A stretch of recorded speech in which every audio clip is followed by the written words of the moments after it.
97 yards and 6 touchdowns on 38 carries. So a lot of versatility we'll see in the backfield today for the Colonels.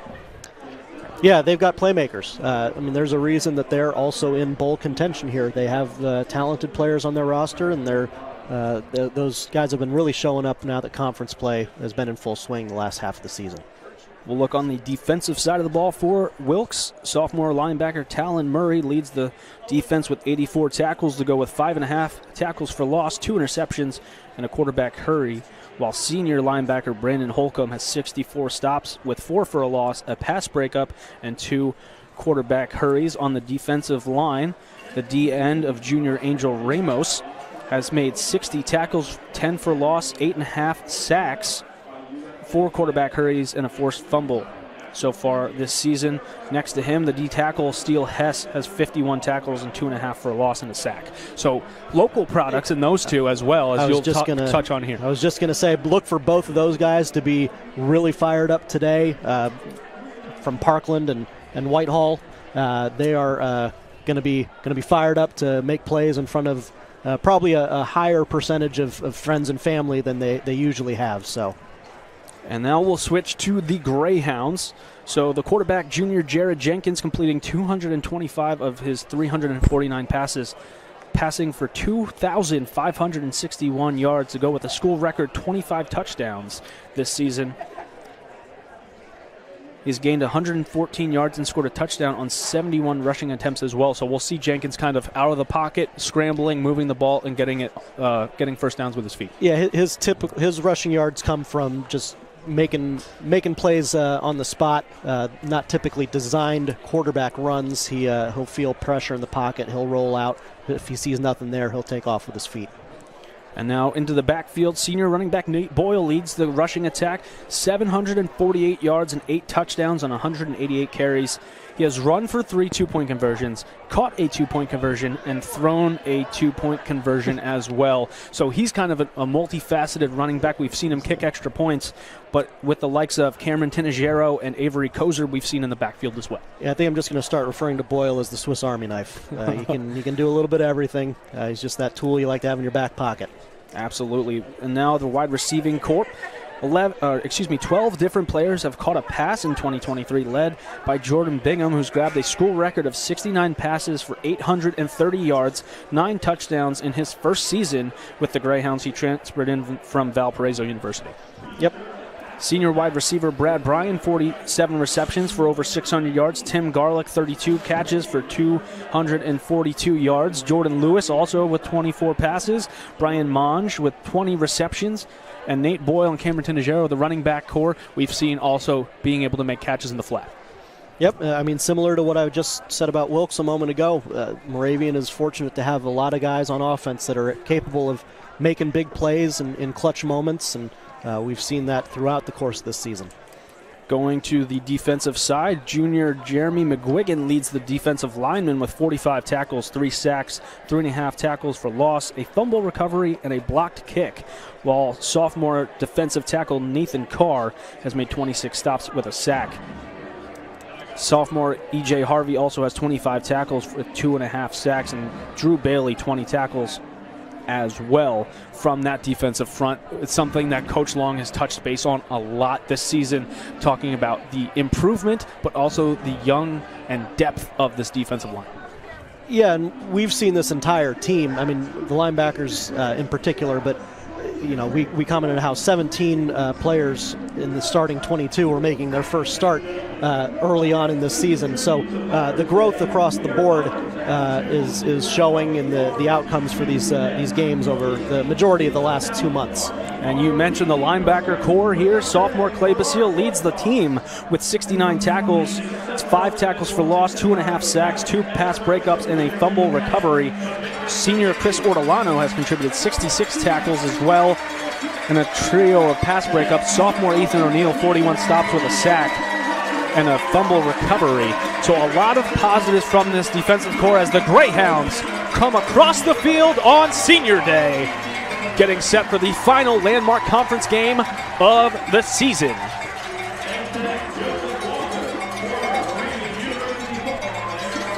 So So as the Greyhounds get set to come across the field and we get set for the coin toss, in a special tribute to Veterans Day, we are honored to have two distinguished Army ROTC cadets from the esteemed Steel Battalion Army ROTC program with us today for our coin toss. These exceptional individuals epitomize the values of service, leadership, and commitment to duty. Cadet Connor Houghton from Easton, Pennsylvania. Connor is a senior applied mathematics major and currently holds the position of Cadet Battalion Commander of the Steel Battalion Army ROTC program. And Cadet Joseph Walker from Moravian University, a former Moravian University football player from South Plainfield, New Jersey, is a senior business management major and currently holds the position of Cadet Command Sergeant Major of the Steel Battalion ROTC. Today, we stand in unity to recognize and honor the sacrifices made by our brave men and women in uniform. This coin toss symbolizes our profound respect for our veterans and service and serves as a small token of appreciation for their selfless service. To the cadets, heroes, and all of our veterans in attendance today and watching from afar, we salute you. Thank you for your enduring commitment of service. As the coin toss will take place, we'll kind of go over the starters here, at least who will look to start. We'll go with the offensive starters for Wilkes. The quarterback, Isaiah Rodriguez, the junior. Running back, Elijah Jules. The wide receiver, Zane Grover, Jimmy Johnson, and Devin Higgins. The tight end, Jason Dean. And then to the offensive line, Anthony Messina, Billy Anderson, Damian Grulon, Mauro Garino, and Aiden Polachik, the starting offensive players for Wilkes University. We'll go through the defense quick here. Kellen Redmond, Angel Ramos, Steele Hess, and Michael Gole. On the line, linebackers Brennan Holcomb and Talon Murray. Defensive backs John Washington, Donnell Mackey-Woodson, Leroy Marshall, Rob Barberry, and Jesse Adesso make up the Wilkes defense. And we'll get to the Moravian starters shortly here as the coin toss is going on, as we read what this coin toss represents for Moravian University on the Salute to Service Day. Two members of the Steel Battalion Army ROTC program on the field with the captains on the field.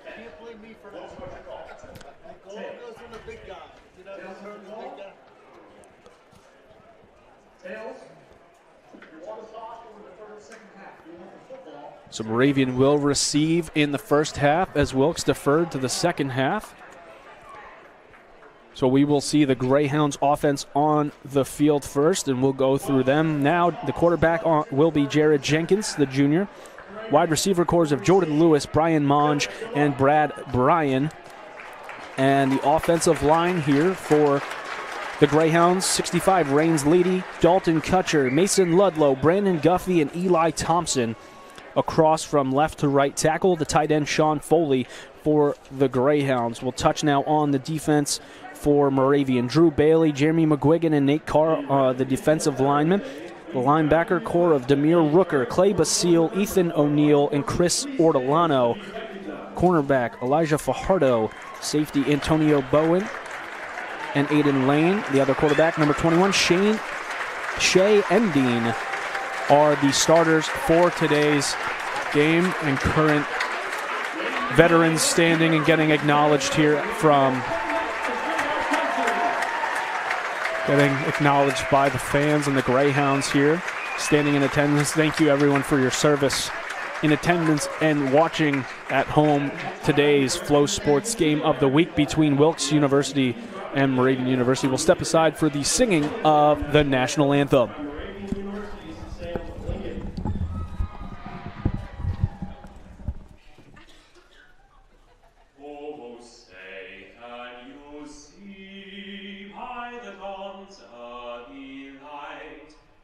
So proudly we hailed at the twilight's last gleaming, whose broad stripes and bright stars through the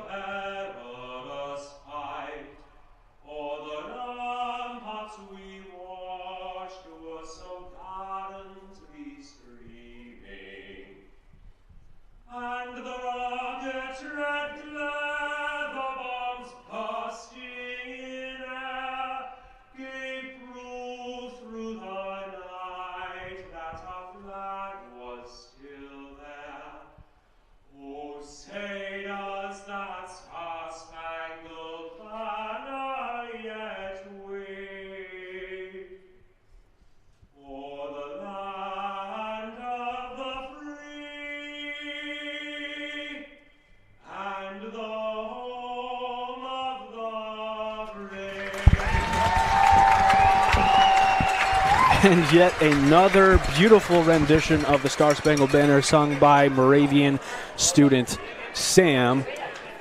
Excellent job once again. We're spoiled. We're spoiled. Absolutely.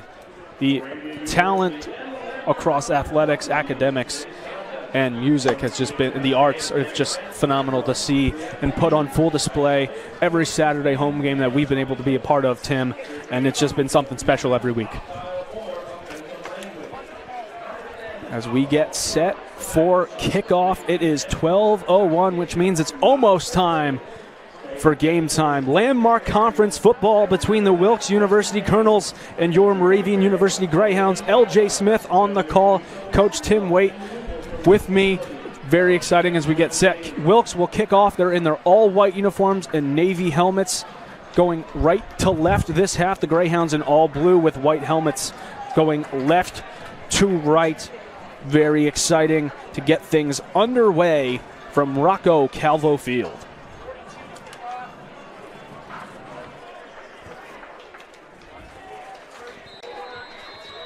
We have the whistle.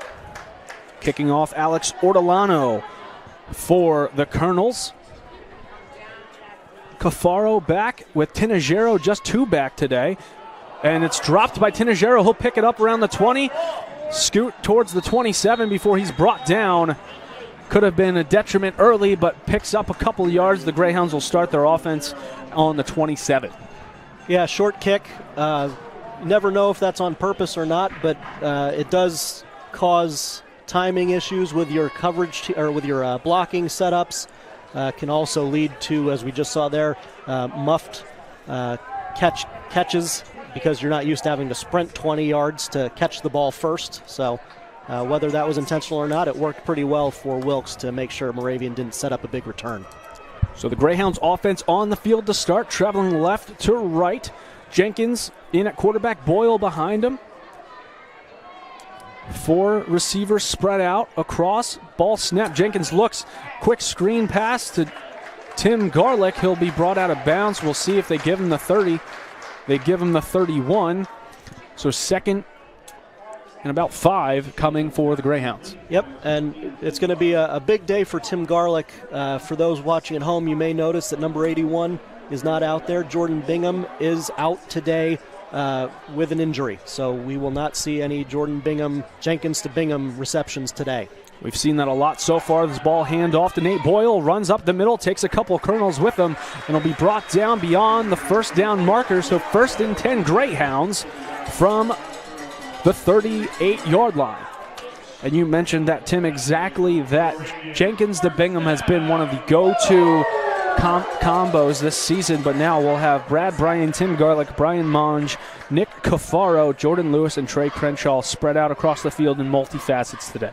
Yep, I don't know that one player is necessarily going to pick up the slack, not having Bingham. Look for Jenkins to spread the ball out amongst a number of receivers to try to make up for that production. So a little bit of motion in the backfield as Bryan came around. Jenkins gets the snap and kind of a designed quarterback run there. It almost looked like maybe Boyle went the wrong way or something because Jenkins stuck the ball out as if he was anticipating like a zone read type action in the backfield, and that didn't happen. So he just kind of took it himself and ran. Play clock at 20 as Jenkins gets the snap, hands it off. Boyle finds a hole, runs through the seam. And the first one to get hands on him was Talon Murray, the sophomore from Emmaus. Yep, and I said some of those receivers are going to have to step up.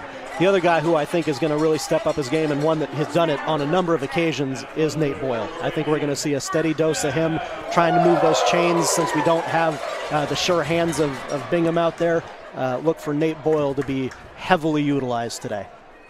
With another first down is Boyle, now split or 2 back now as Cameron Tinajero in there. Screen pass to Tinajero. He's going to turn the corner. He's going to get outside for a pickup of about 6. He's forced out of bounds by number 13, Rob Barberry, the freshman out of Pittston High School. That was a nice job by those receivers on the outside, making those blocks. That's the dirty work. They all want to make their catches, get their touchdowns, but receivers stay on the field because they can block and do those little things. 2nd and 3 after the 7-yard gain from Cameron Tinajero. Jenkins alone in the backfield. There's no, these are 5 receivers. There's no running backs out there. Quick pass again. That's going to Tim Garlick. He's going to get enough for a first down. Knocked out of bounds by number 1, Jesse Adesso. And then 3 first downs for the Greyhounds on this first possession. This is a nice methodical start to the game. Good drive. Look for them to keep taking these small chunks if Wilkes is going to give it to them. Maybe working in some play action, trying to take advantage of these guys, the defense moving up, reacting to all these short passes.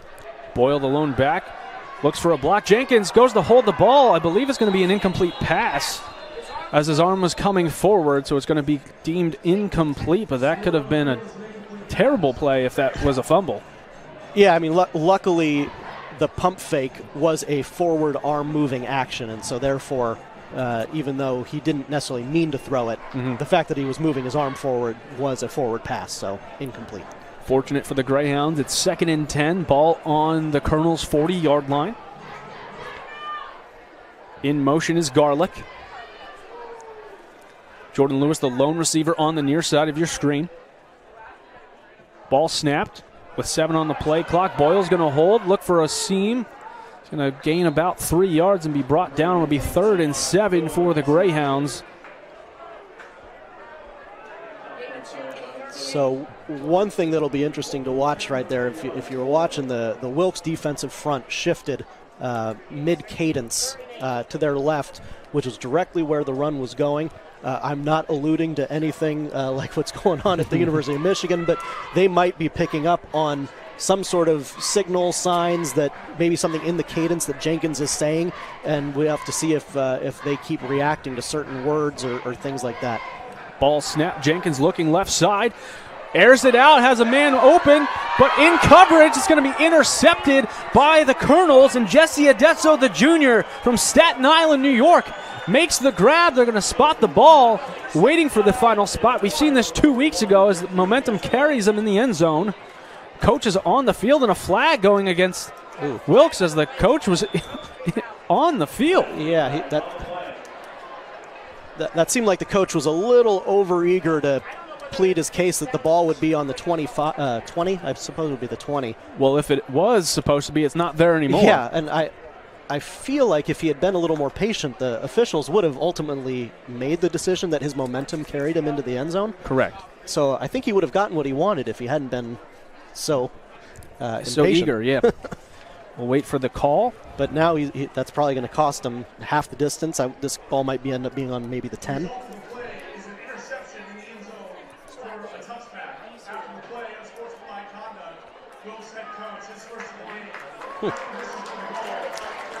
So instead of being 1st and 10 from the 20, as the interception did carry him into the end zone, it's going to be 1st and 10 from the 10-yard line, as we heard for the first time today from referee Kyle Summer. So now Wilkes will start on the 10-yard line. Yeah, I mean, obviously we're not privy to everything that's being discussed down there, but it seemed confusing that he was so adamant about something that I think was ultimately going to go his way. Correct, yes. And now we'll see the offense from Wilkes University, led by quarterback Isaiah Rodriguez, the junior from Lebanon, Pennsylvania. And we'll wait for the whistle. We get it. The play clock is now going to start. 11:04 on the clock as the Colonels take over possession. Ball snapped, hands it off immediately. And making his way to the 17-yard line is Elijah Jules, the junior out of Red Bank Catholic. Gets his first carry, 2nd and 2 coming for the Colonels here. Yeah, no, Elijah Jules is not a big guy, little guy back there, kind of hides behind some of those offensive linemen. So listed at 5'7", 165. I think everybody, at least insiders, know that some of the heights and weights are notoriously inflated in athletics. So if he's listed at 5'7", who knows what he actually is. And there's going to be a whistle prior to the snap. False start going against number 74, Alex Sias, the junior out of Flemington, New Jersey. He is listed 2nd on the 2 deep behind Aiden Polochik. So Sias into the game early for Wilkes. He'll draw a penalty. So 2nd and 2 now, 2nd and 7 after the 5-yard penalty. Clock continues to run. 10 seconds on the play clock as the Colonels get set.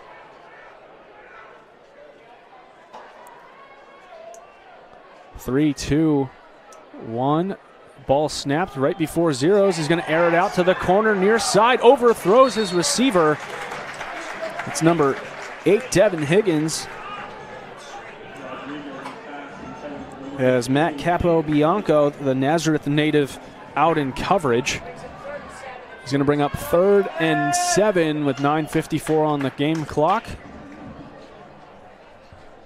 Ortolano back in for the Greyhound defense.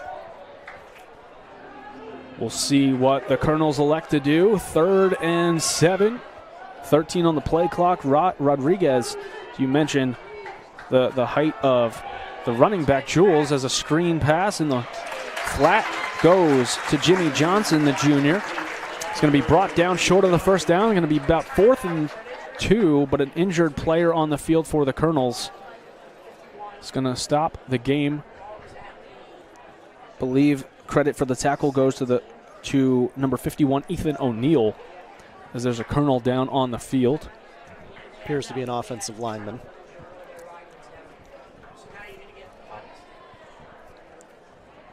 So getting up now with a little bit of help is Luke Baker, Northampton native, another local product playing for Wilkes University.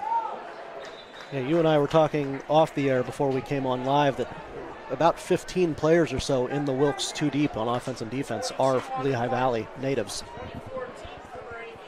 So now to punt is going to be Alex Orlando, the junior. Back deep for Moravian, as making a rush attempt there is going to be Conway,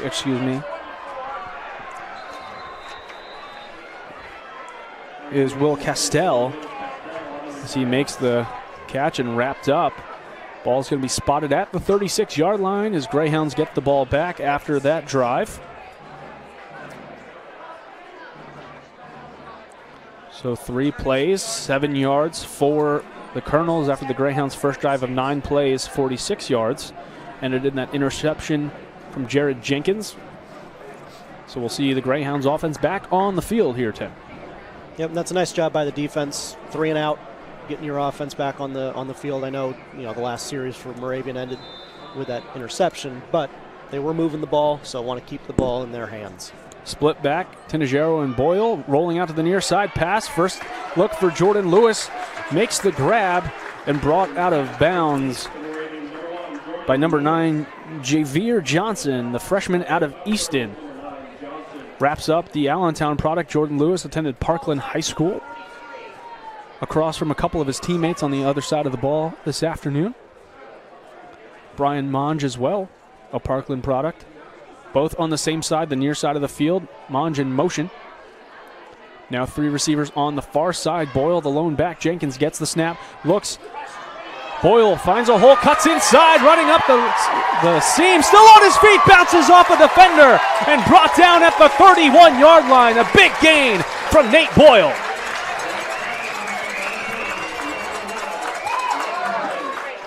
I mean, he is a physical downhill runner. If you give him a head of steam, he's going to make you pay if you try to tackle him, at least that first guy. 24-yard rushing attempt for Nate Boyle. Gets the ball to the 33-yard line for the Greyhounds. 8:22 on the game clock. Monge in motion. Low snap, hands off. Boyle once again finds a hole and runs forward. He'll be brought down, call it the 23-yard line. And it'll be good enough for another Moravian first down. Boyle getting 2 carries and close to 40 yards. Well, let's not forget the big boys up front that are making those lanes for him. I mean, he does a lot. He brings his own block a lot of the times, but those 5 boys up front are making some holes right now. Quick snap. Boyle met in the backfield, but not down just yet. He's going to be wrapped up by Angel Ramos, the junior from Allentown.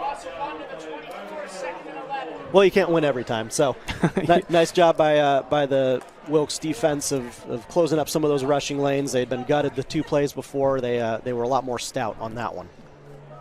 So a loss of 1 there with Ramos getting the tackle for a loss. 2nd and 11 coming for Moravian. Ball on the 24-yard line. We see that shift on the D-line again. Takes a second, 10 on the play clock. Holds it himself. Jenkins is going to have to carry and maybe get back to the line of scrimmage. See, now, again, that was a run to the right, and that was the direction that defensive front shifted to. So, again, since it's such a topic at the moment, I'm not trying to imply anything at all about what Wilkes is doing. I think it's just good scouting and just good understanding of what Moravian's trying to do on offense. But it'll be interesting to see if Moravian maybe adjusts some of the signals and calls they make at the line of scrimmage or something like that may be tipping off that Wilkes defensive front. 2 backs in Tinajero and Boyle. Brandon Holcomb, the linebacker, on the last tackle for Wilkes. Jenkins rolls to his left, looking for it, has to get out of bounds. He'll take down a couple members of the chain gang over there. But Jenkins out of bounds, maybe a gain of 1.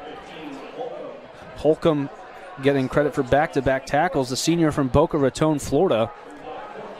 It's going to bring up 4th and 10 from the 23-yard line.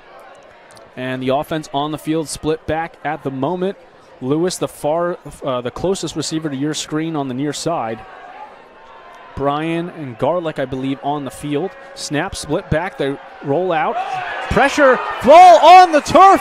Fumbled, picked up by the Colonels and brought down. So 4th and 10 turns into another turnover. Jenkins did not feel the pressure from behind. And Wilkes comes up with a ball.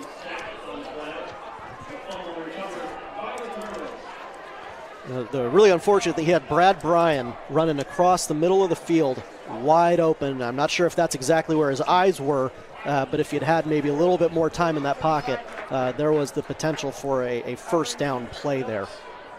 After a couple excellent first downs by Boyle, the defense showing some stout for the Colonels, and now another turnover. With 6:05 remaining in the first quarter, the Colonels take over on their own 28-yard line. And we see Isaiah Rodriguez, the 6'5", 240 junior, awaiting the snap. Hands it off to Elijah Jules. Cuts outside gets by 1 defender.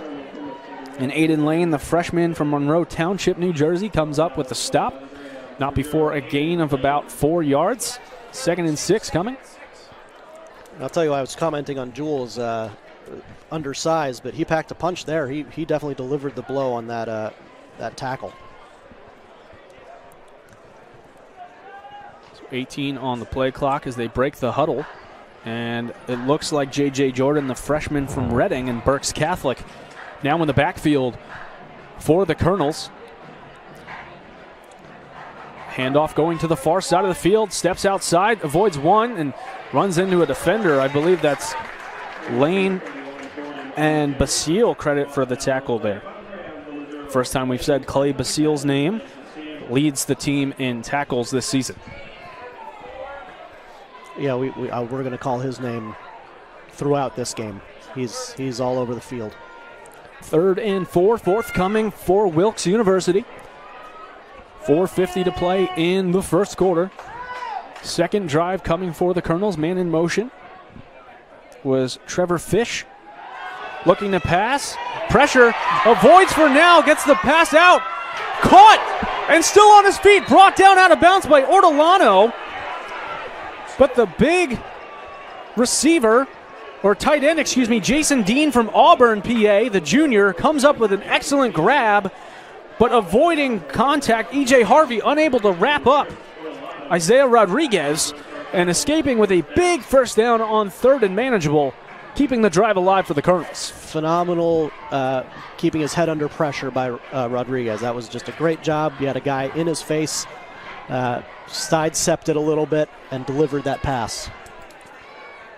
Rodriguez awaiting the snap, gets it, hands it right off to J.J. Jordan. He'll be brought down after a gain maybe of 1. the composure of Rodriguez to evade E.J. Harvey and get a pass off, and even better grab by the junior, Jason Dean. Yeah, nice concentration by Dean. That ball was almost tipped. I wouldn't be surprised if the Moravian defender actually got a hand on it, but he plucked it away from him on the sideline. So a gain of 1 on the last carry by Jordan. 2nd and 9 coming for Wilkes. Ball snap, split back, they'll hand off. Still on his feet, he'll stumble forward.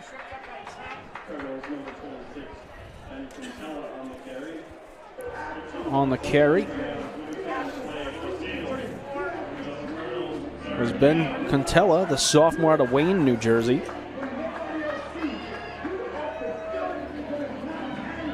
Not on the 2 deep, but getting some action. As it's those two again, J.J. Jordan and Ben Contella.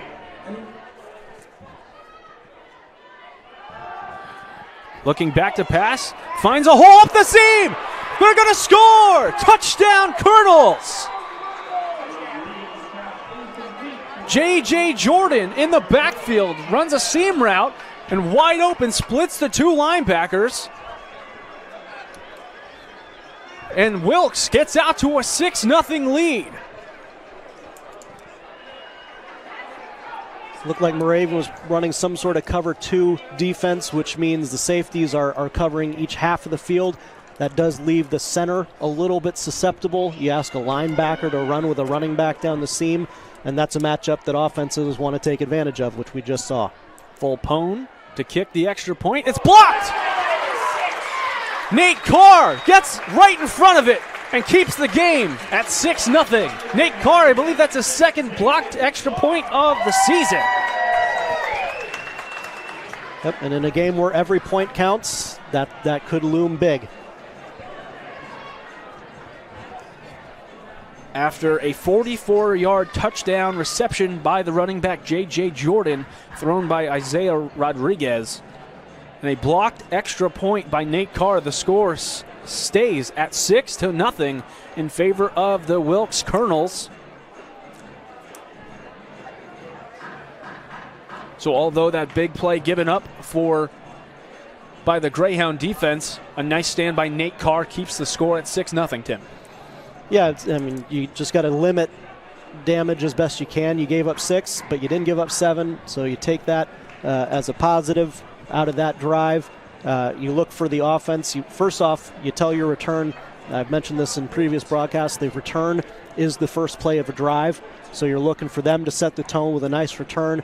The offense has been able to move the ball. We got to limit. They got to limit those turnovers, but in general, if you're the Moravian coaching staff, you're not pressing, you're not changing what you're doing. What you're doing overall is working.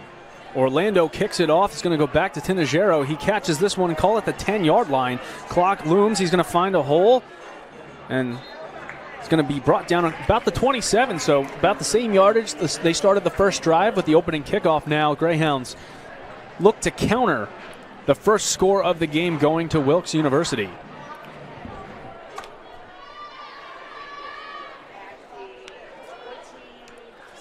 We'll be left to wonder kind of throughout this entire game, what they're missing from without having Jordan Bingham. Mm-hmm. I'm sure there are times where Jenkins would be looking his way throughout any and all of these drives, and that just won't be an option today, obviously. Greyhounds offense back on the field, 2:35 to play in the first quarter. Moravian trailing 6-0, a quick snap. Intercepted! Goodness. My goodness! He's going to take it all the way! Pick 6, Jesse Adesso! All from a broken play, Tim. That was a comedy of errors on the Moravian side. Bad snap or a quick snap. Like maybe the quarterback thought they were going on 2. The center snapped it on 1. I'm not 100% sure what happened there, but not everybody was prepared for that play to start, and Jenkins tried to make something happen.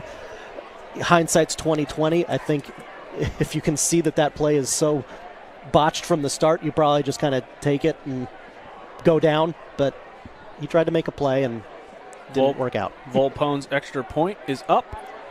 And good. So now a 13-0 score off a broken play. Jenkins tries to make something out of that broken play and throws it. The second interception of the game, I believe, for Jesse Adesso, the junior from Staten Island. Credit to Adesso for being alert and, making sure he did his job and covered the receiver, and he made the play. So, while it wasn't a great decision on the Moravian side of things, it was a great job by Wilkes to take advantage of that. Excellent job by Adesso to take advantage of the opportunity. Broke on the ball, as I believe it was Jordan Lewis or Brad Bryan was the intended receiver. Yeah, I think the slot receiver ran a quick out underneath. The outside receiver ran upfield, and Adesso just undercut it. I think the ball was not thrown on time because of the weird snap situation, which allowed, not to take anything away from Adesso, but I think if that play had been on time and run normally, that play is designed to get out so quick that the defensive back doesn't have a chance to do what we just saw. But with the bad snap and the just general kind of confusion, Adesso took advantage. Taking advantage of missed opportunities and a misfortune there for the Greyhounds as their drives have all ended in turnovers. We're in the first quarter. We've only played 12 minutes of this game, and Moravian has 3 turnovers. So that's not a great recipe for success. 2 interceptions from Jenkins, and then pressure from the blind side of Jenkins causes a fumble on 4th and 10. And now Orlando will kick off once again to the Greyhounds. This time Cafaro with it at the 7-yard line. Full head of steam. Still on his feet, but rocked. Great hit. My goodness, got all of Cafaro there. It's always fun being the second guy in when the first guy's holding him up. The hit from Kai Styenson, the first year out of Kintersville, PA, attended Palisades. Cafaro full steam ahead and gets rocked by the first year. And the Greyhounds offense on the field once again. With 2:20 to play in the first quarter, the score 13-0 Wilkes University in landmark conference action. At the end of the first, we'll see what happens. A little bit more miscommunication, it seems, as Jenkins turns one way. No one was there. And number 97, Steele Hess. Yeah, things just seem to be a little out of sorts on the Moravian side right now. A little bit of confusion on the last couple of plays we've seen, other than the breakthrough rushes from Nate Boyle in the backfield.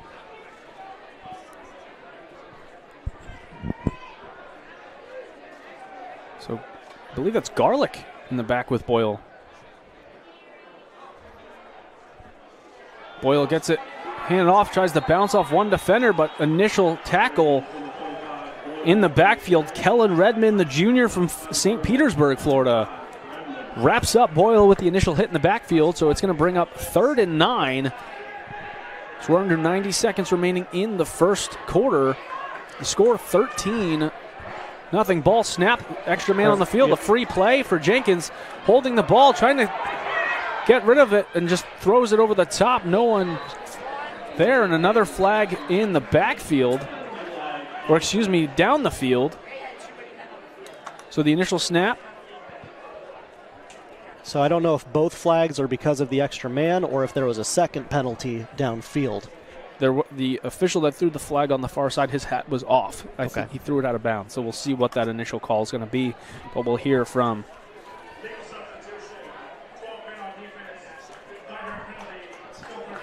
that's just the lone flag on the field, as we heard from the referee, Kyle Summer. So the free play turns to 3rd and 3. We've seen the Greyhounds offense and the being able to be heads up enough to witness that and get the ball snapped for a free play, but unable to get anything going there. Yeah, I mean, we've seen them do that quick snap a number of times this season to take advantage of those substitutions. Smart job by Jenkins trying to get just the play because he knew no matter what, it was going to be at least a penalty. Man in motion, handoff. Boyle cuts outside, able to evade one, and brought down We'll see if it's good enough for a first down. And it will be, so Boyle able to get a first down. He's brought down and beyond the first down marker by Jesse Adesso and Donnell Mackey-Woodson. We're going to see that 5 wide set here again. We've seen them go 5 wide a number of times throughout the year, but typically Boyle or Tinajero is one of the receivers. This is 5 wide receivers, no running back or tight end on the field. Pressure coming, gets rid of it, finds a wide open receiver in Brian Monge. It'll be good for about 8 yards. Now, I know they ran that formation earlier. I don't remember what Wilkes did, but this time they brought pressure. So when they saw that empty set, and they know there's only 5 blockers. It looked like they brought 6. And Jenkins did a great job of getting that ball out just before that unblocked player was able to get to him. So that might be one of their defensive checks to that empty set, is to go into blitz mode. Jenkins gets the snap, fakes the Boyle. Tim Garlick bounces off 2 defenders, but not before another Greyhound first down, as John Washington credited with the first touch. And that's going to be the end of the first quarter. Wilkes University jumps out to a 13-0 lead after the first 15 minutes of play. Tim, what have we seen so far? Well, let's start with Wilkes first. Wilkes taking advantage of the opportunities they've been given. They got a great matchup on offense that they took advantage of with that pass for 40 yards right down the middle of the field. When they had a linebacker trying to run with a running back, they took advantage of that poorly snapped, whatever you want to call that play, and turned that into 6 points on a defensive score. So they're taking what Moravian's given them. I think if I'm Moravian, though, and I talked about this just a few minutes ago, they've had tons of positive plays. They've moved down the field, both 2 of their 3 drives, just fine. Stalled a little bit at the end, but the play calls are working. The running game is working. The short passes have been there. So, in general, I don't think you're panicking at all. No. And the other thing is we're sitting here talking about how all these turnovers and how bad Moravian's been. It's a 13-point game. Yep. 2 possessions. There's a chance that Moravian scores on this drive, and it's a 1 possession game. So no need to be panicking too much at this point if you're a Moravian fan or coach. Ball snap. Boyle still bumbling through.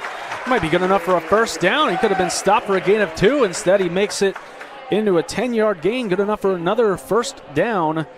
As we talked a little bit about those drives, Tim, the Greyhounds' first drive, 9 plays, but ending in an interception, essentially a punt. But a quick snap. Jenkins rolls out near side. Boyle supplies a block, has a man, but quickly run out of bounds as Bryan defended nicely by Rob Barberry, and is able to kind of swat that out of bounds, bringing up 2nd and 10. But the drive so far for the Greyhounds all ending in turnovers. The first, an interception. The second, a fumble on 4th and 10. And the last drive, a pick 6 for the Colonels, making it 13-0. 2nd and 10.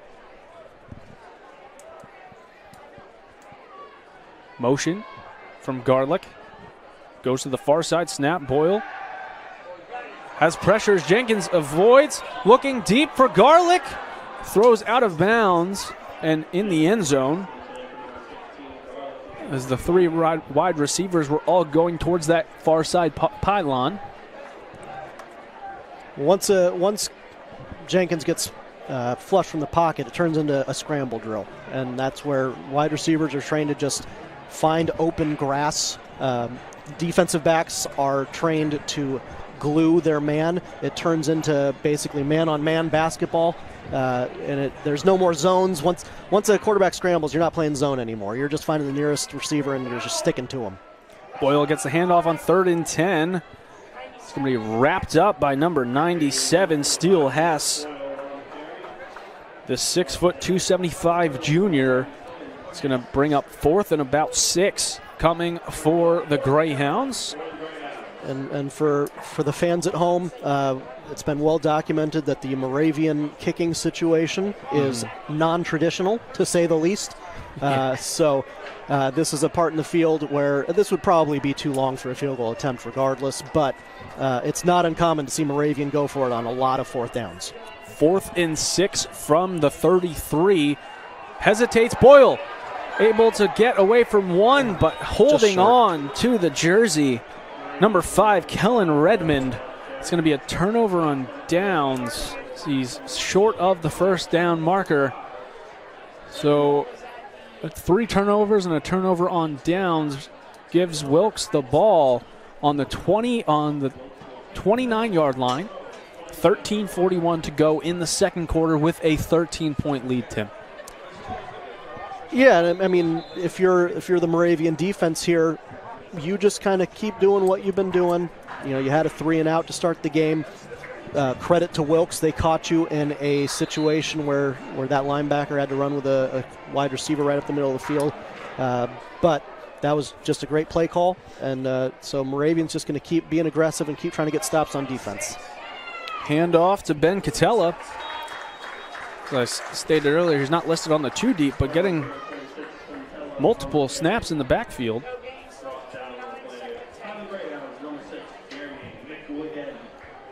McGuigan getting credit for the tackle, the Macungie native, attended Quakertown.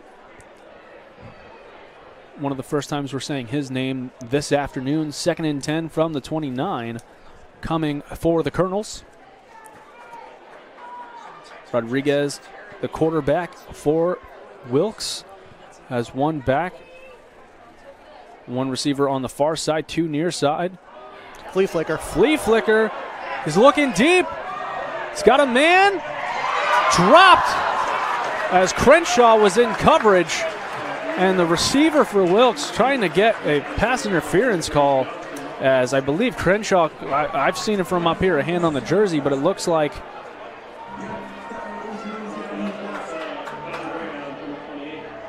Capo Bianco in coverage. He did a great job of just staying with his man, not falling for the flea flicker, play action, fake, and being in a great position to box out that receiver. Jimmy Johnson in motion. He was the intended receiver for that last pass.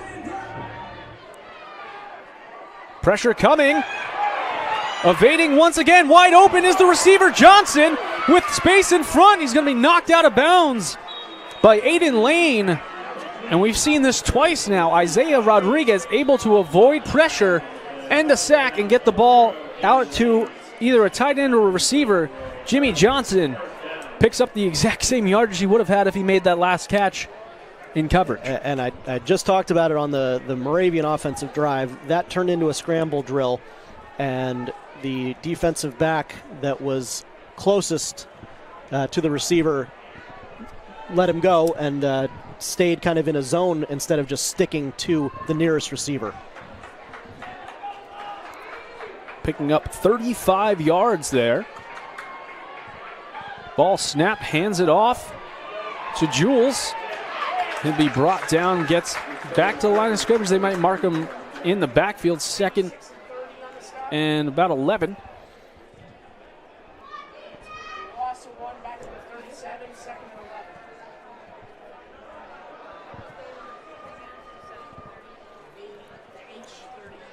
Yeah, Moravian's just got to do. If I'm Coach Long, the thing I'm trying to encourage anyone on the roster to do at this point is just finish. Whether that's the offense on their drives, whether that's the defense wrapping up, making tackles, staying in coverage. Jules with another handoff finds an opening and turns on the Jets. Finds a hole. He's still going. Touchdown, Colonels.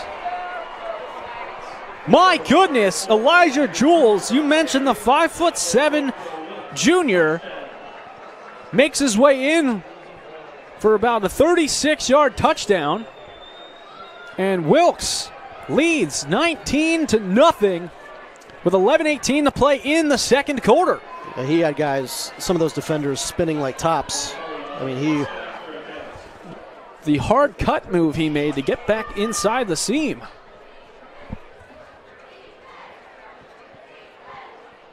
Kick up and splits the uprights. 20-0, the Colonels lead the Greyhounds.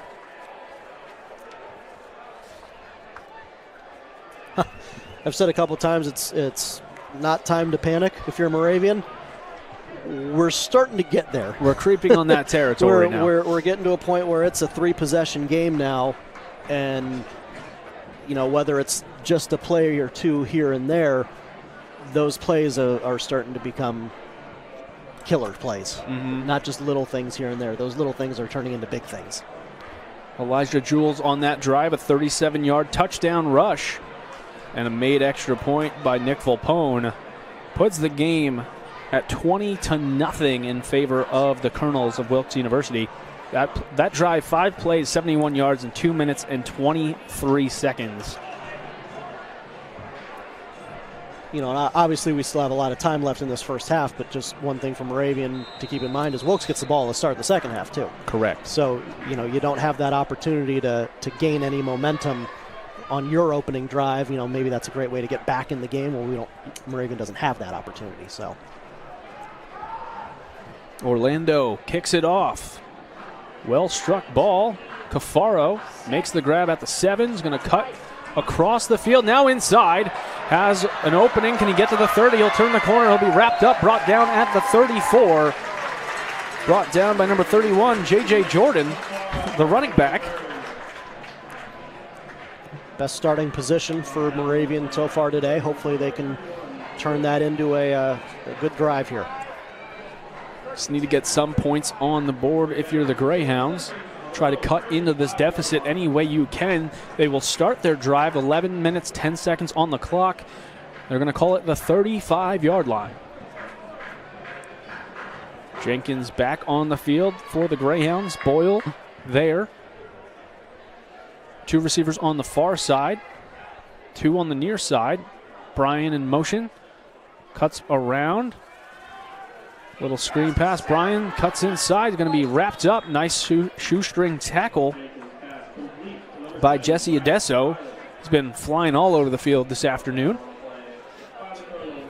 A nice job of avoiding the block. Boyle was kind of set up as a lead blocker out in the flat, and Adesso ducked underneath it and was able to make that play. After a gain of 2, 2nd and 8 for the Greyhounds. Ball on the 37. Boyle lone back. Monge in motion. Settles. Snap. Jenkins steps up in the pocket. Goes to the right, wide open. And brought down is Cafaro. He's going to be just short of the first down, so it's going to be 3rd and about 1. So Cafaro's first catch of the day.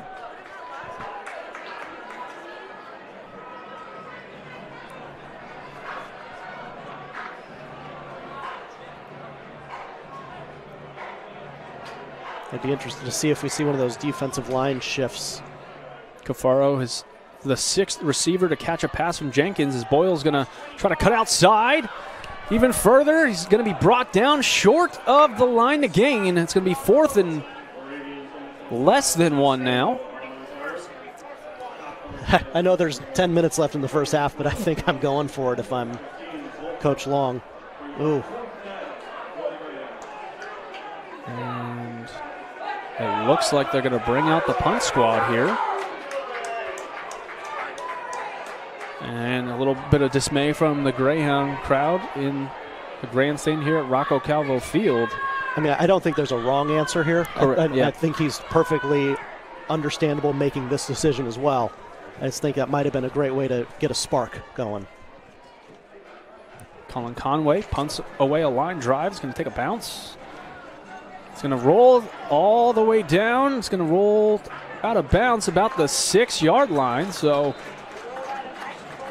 that'll work for the Greyhounds. They'll get the defense on the field and make Wilkes travel 94 yards for another touchdown if they can do so. The score 20-0 Wilkes University. 9 minutes and 2 seconds remaining in the second quarter. That drive for the Greyhounds. 3 plays resulting in a punt. Eating up 2 minutes and 8 seconds, but getting just 9 yards. Yeah, I really think the play of that drive was the first down play on that pass to Bryan in the flat. and that shoestring tackle by Adesso. J.J. Jordan goes the outside. He's still on his feet, breaking a couple tackles, cuts back one more time, and tripped up, but not before a huge gain. The Colonels at the 39-yard line. Another big play for this Colonels offense. Momentum is firmly in Wilkes' control right now. They are feeling it on both sides of the ball with a 3 and out, and a great play to start their own drive. J.J. Jordan, the freshman from Reading, PA, with another big carry, 33 yards, puts the ball on the 39-yard line for the Colonels. So they get set to start the next play. Ball snap, handoff one more time, hesitates, but brought down. Basile kind of pinned him to the turf, but brought down, I believe, by number 6, Jeremy McGuigan. We'll get credit for the tackle as he wrapped up Jordan. 8 minutes to play now in the first half. 2nd and 9, ball on the 40. Couple subs coming in for the Greyhounds, as Bailey's back out on the field, replacing E.J. Harvey. 10 on the play clock as Wilkes gets set. Snap. Looking over the top. Overthrown. Receiver is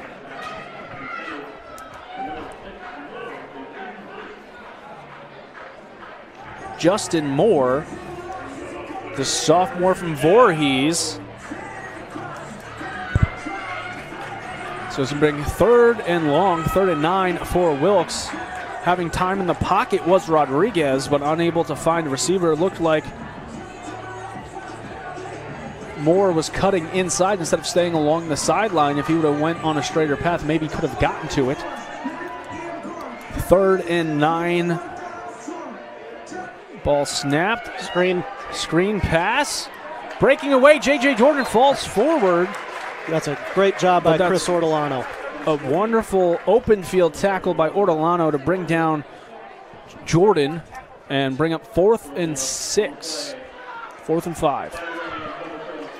Yeah, Ortolano was the only one that could prevent him from getting a first down there, and he did it. Great job. Orlando to punt. Will Castell is back for the Greyhounds, stands about the 11-yard line. It's 10 on the play clock here for Wilkes. The score 20-0 as the Colonels will punt. 2-1, the ball snapped, pressure, gets the punt away. Castell catches it from the 20. What? And they're going to say he called for a fair catch. I didn't see a hand wave. I didn't notice a hand wave, and quite frankly, if they called a fair catch, there should be a penalty on Moravian. Because he took off. He ran with the ball after, in the officials' minds, signaling a fair catch, which is therefore a penalty. So you can't have it both ways if you're the official. He either didn't fair catch it, or if he did, there should be a penalty. Yeah, that was a little unorthodox. Not exactly sure what or why there wasn't a flag. But getting an explanation, Coach Long is asking where it was. But no one in the stands saw it. Not that counts for anything here. Jenkins gets the snap, hands off. Boyle cuts out wide, cuts back in. Maybe a gain of about 3. But I hate to keep talking. If the official says he did a fair catch signal, then by rule he is obligated to then throw a penalty flag. Correct. So if you're not going to throw the flag, you can't say he fair caught it. You can't have it both ways. It's a little bizarre. As an official. 2nd and 7 after the 3-yard gain by Boyle. Bryan in motion.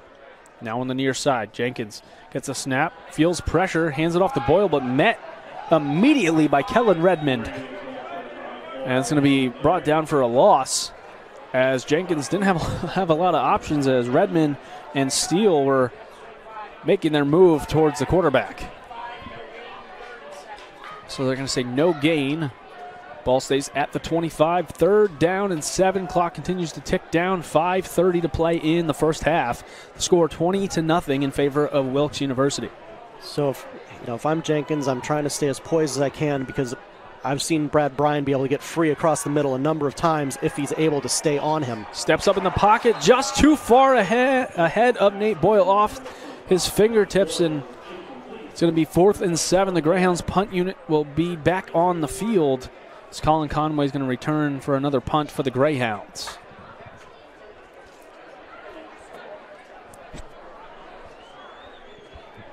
Not the exact drive you need for Moravian, but we've seen the defense make a stand, the drive a go. No, I don't think they'll do it this far back in their own territory, but I did notice on the last punt attempt, it didn't look like anybody was keeping contain to the far side of the field when, see, now there he was. Going to take a bounce and go out. We'll see where they move it. Coach Strack is telling him exactly where it was. Yeah. So not an ideal punt situation there as it kicks out of bounds. They're going to mark it at the 47-yard line.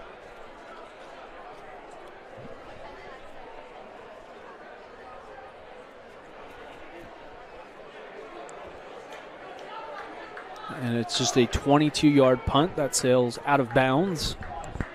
5:07 on the clock. Wilkes starts the drive on the Greyhounds 47. Rodriguez back, gets the snap, hands off to Jules. Looks to pass. He's going to be forced out of bounds. No late hit as they pull up. We'll see if he gains about a yard or if he went out before then. But it looked like Jules was going to pull back and deliver a pass, but nobody open. Yeah, Moravian did a good job of having people back there in coverage still. So a loss of 1 as he's forced out of bounds by Shea Endine. We've already seen a flea flicker from Wilkes in that, almost a running back pass. I mean, it's the last game of the regular season. Like, what are you saving him for? Jules cuts through. Still charging along and brought down. He's not brought down until he's a yard short of the first down marker. Jeremiah Espinosa, the Bethlehem product, credited with a tackle. I'm still not used to seeing him in a single digit number 9. He's wore 55 for the majority of his career. We're not used to him looking so fast. Yeah, that's what it is. Those single digits. So a gain there of 10 yards, 3rd and a long 1 to go. I would anticipate that this is 4-down territory given the field location, plus having the momentum and being up by 3 possessions, even if you don't get it on 4th down. And Rodriguez is not behind the center. Handoff goes to Jules. He's going to lean forward. I believe he's going to get it as J.J. Jordan took the snap instead of Rodriguez, hands it off. And I believe it's going to be just good for a first down as the far side official signaling ahead. I mean, I would have liked for maybe a measurement there if I'm being totally honest. I think it was extremely close. It was close, and you could even see Coach Long putting up a fist thinking it was 4th down. And I'm surprised that they could just eyeball that if I'm being honest. So another unique play set up as we saw the freshman running back J.J. Jordan take the snap. Rodriguez back behind center in the shotgun. Ball snap, looking to pass, pressure coming, finds a slant, steps back, nice move. Devin Higgins finds the outside. He's going to turn the corner and avoiding a hit there as Shea Endine got his feet.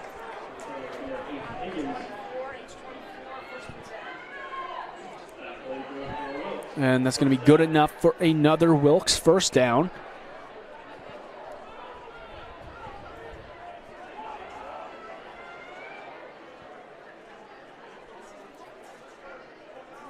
We've seen multiple Colonels stepping up into big play situations. It's Devin Higgins, Elijah Jules, J.J. Jordan, Jimmy Johnson all making plays, including Rodriguez. Handoff, Jules cuts back inside, met and pinned to the turf. Nice play by Ethan O'Neill to sniff that out. So no gain. 2nd and 10 coming for Wilkes as they continue to run the clock down here. I mean, this is, it's the first half, but this is kind of a do-or-die drive for Moravian because, like we mentioned, Wilkes gets the ball again to start the second half. So if you give up more points here right before the end of the half, and then Wilkes gets the ball again, the uphill climb gets even further away. Borderline insurmountable. Still a 3-possession game. 2 on the play clock. Ball snapped. Hands it off to Jules one more time. He gets the corner and brought out of bounds. He's met by number 30, Demir Rooker, the Philly product. It's going to bring up 3rd and 5. 2:19 on the clock as the clock stopped as he was forced out of bounds by Rooker. Need a big stand here, Tim. That way the offense can get off the field, whether it's a field goal, holding them to just 3 points, or getting a turnover, or even a turnover and downs here. Pressure coming in. No, there is a flag as in coverage. There was, Capobianco. I'll admit there was some contact, but that ball was thrown and the receiver wasn't actually looking for the ball. Yeah. So while there was contact, that's a tough pill for Moravian to swallow since that receiver was not going to catch that ball regardless of any contact. We'll hear from the head referee, Kyle Summer, with the call.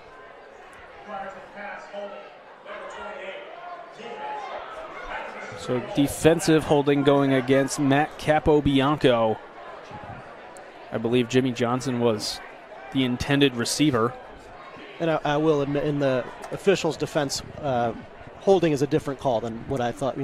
Pass interference I did not think would be a great call. He was holding him before the pass. Yep. That's different if that's what they saw. I'm not gonna argue that call. So 1st and 10 from the 10. Rushing for, getting sent back.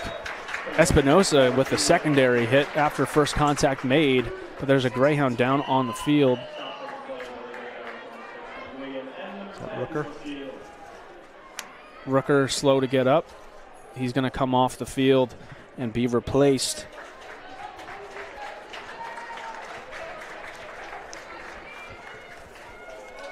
It's Logan Artiega coming in there. Espinosa replaced by Orellano now, as Espinosa got a decent hit on Jules there. Clock continues to run. Minute 45 to play in the first half. 20-0 Wilkes University over Moravian. Snap to Rodriguez, looking, observing. Pass intended for Jimmy Johnson near the back of the end zone, falls incomplete. So it's going to be 3rd and goal from the 9-yard line. Johnson's going to be kicking himself. I think he probably feels he should have had it. He got both hands on it. A little high, but put it in a place only he could catch it. Clock stopped at a minute 36.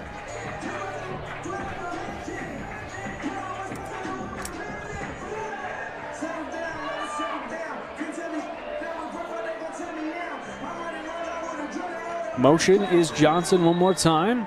And I believe a timeout's going to be taken by Wilkes University. So they'll take a timeout. 3rd and goal from the 9. 1:36 on the game clock. And the first timeout of the half taken by either squad.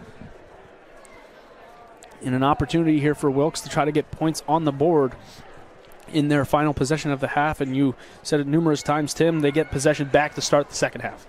Yeah, I mean, this play could end up, or this drive, I should say, could end up being kind of the drive that either seals the fate or gives Moravian that chance to get back in it. If they can hold him to even to 3 here and keep it a 3-possession game, they can go into the locker rooms. They can make their adjustments.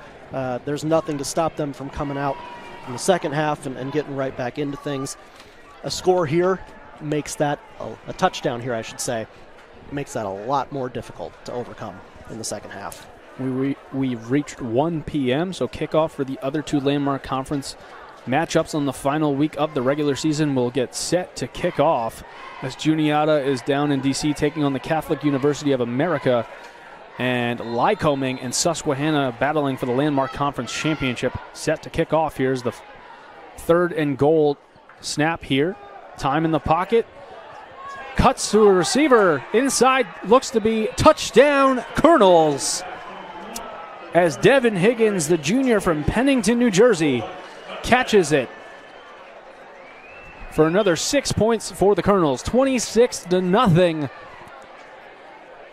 with 1:30 remaining, and that's going to bring out Nick Volpone for the extra point. Holding is Orlando, and Davidson to snap for Wilkes. Kick is up and good.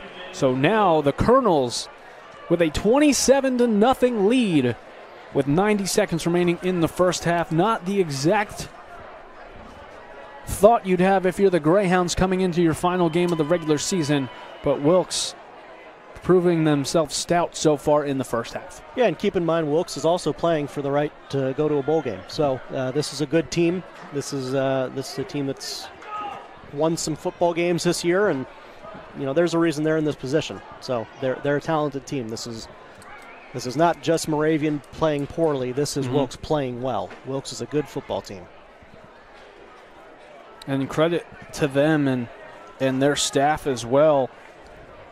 Coach Drack starting the year 0-4 and then turning things around in the second half of the season in Landmark Conference action. Greyhounds on a 2-game losing streak.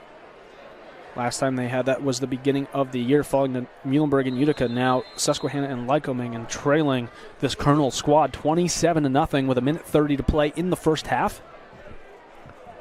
Kickoff coming. Tinajero and Cafaro deep. Cafaro is going to run up to it, but Tinajero is going to cut him off. We'll get to the 30 and brought down at the 33-yard line. 1:24 on the clock as the Greyhound offense looks to get something moving in the right direction in the final seconds of this first half.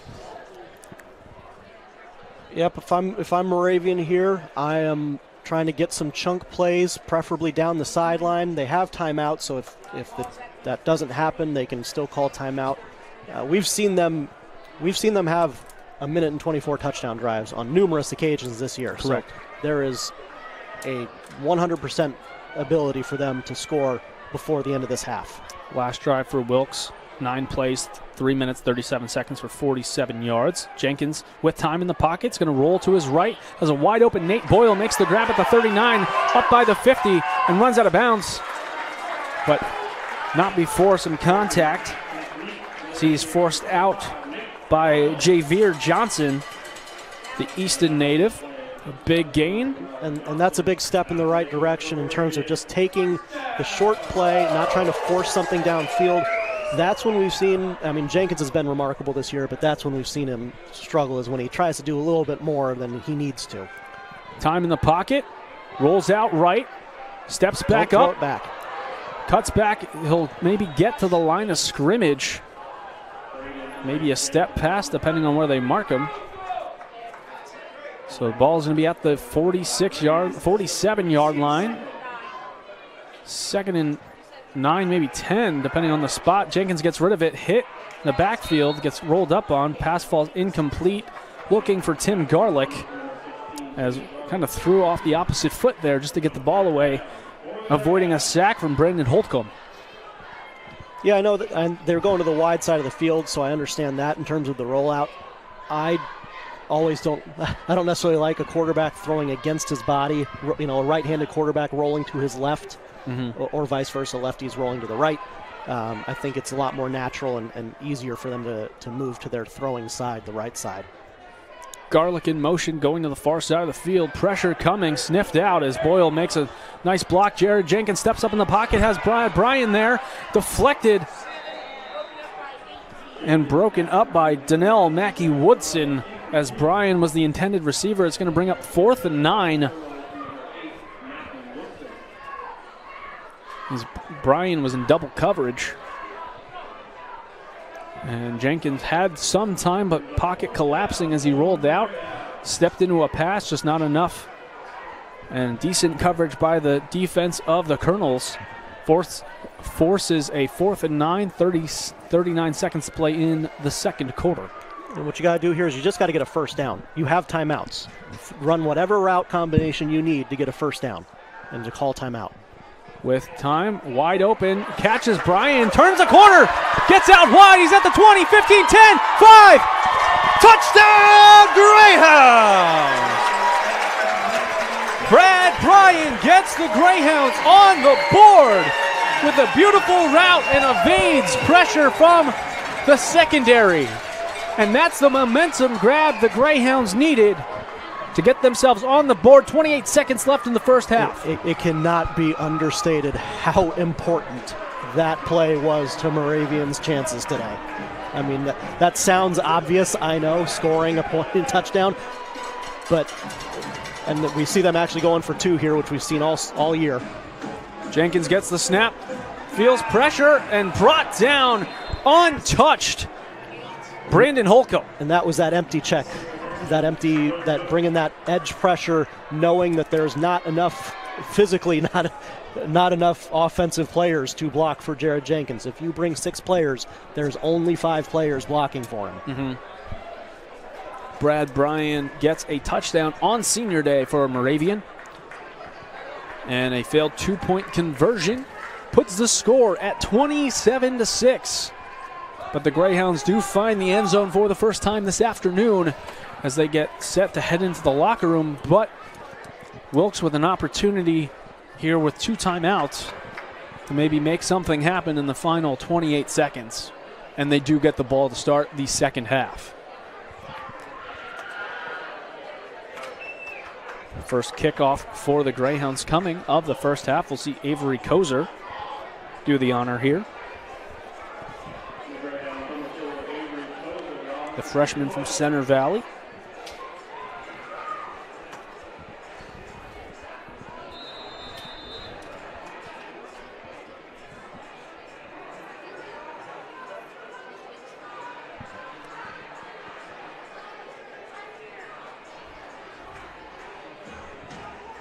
Kozer back 2 deep for the Colonels and takes 1 bounce, skip to the 14-yard line where it's picked up by J.J. Jordan and stays on his feet until now. He's going to be brought down, call it the 29, maybe 30-yard line.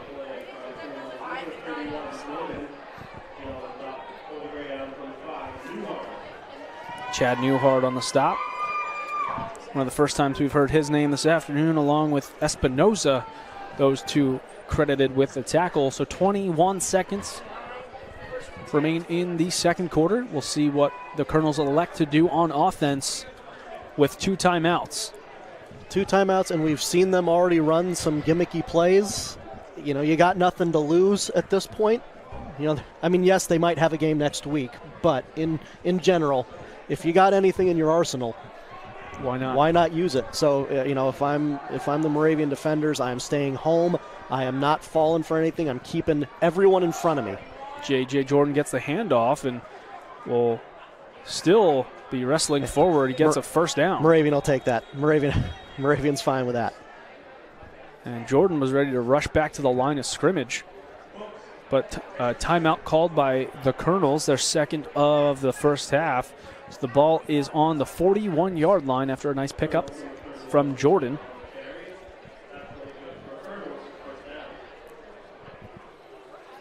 Interesting to go with a run play if you knew you were going to call timeout anyway. To see where they can get the ball. Obviously still need a decent number of yardage to get anywhere close to field goal range. But at least another 2 plays minimum. Yeah, and for what it's worth, I was checking this earlier. Wilkes is only 2 of 5 on field goal attempts this year. So welcome to small college football. Exactly. Every kicking situation is a little bit of an adventure. Yep. So I don't know that they would necessarily play for a field goal here.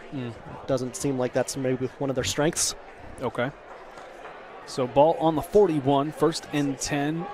J.J. Jordan, the running back in the backfield with Isaiah Rodriguez.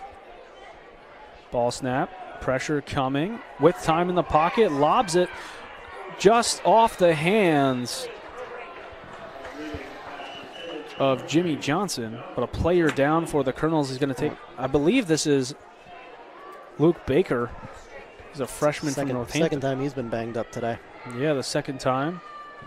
Clock stopped with 6 seconds as Baker will get off the field on his own power. So that's good to see. But what could be the final play of the first half with 6 seconds to play. Call me overcautious, but I'm backing up my DBs about 20 more yards.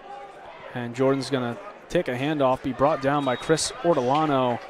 And that'll be the final play of the first half. And the Greyhounds trailing Wilkes University 27-6 after 30 minutes of play.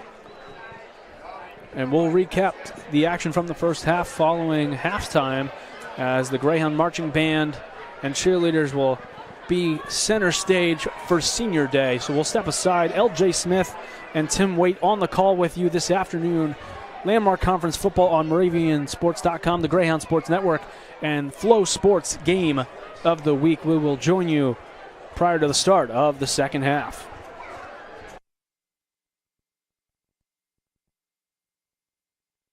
Are you ready to elevate or even change your career? Ready to explore a graduate degree program, but not sure where to start? With online and on-campus programs that are flexible and affordable, Moravian University has the degrees and specialized certificates to help you reach your goals. Moravian's team of student experience mentors are dedicated to each student's success and will support your experience going back to school every step of the way. From application to graduation, Moravian University. Your degree, your way.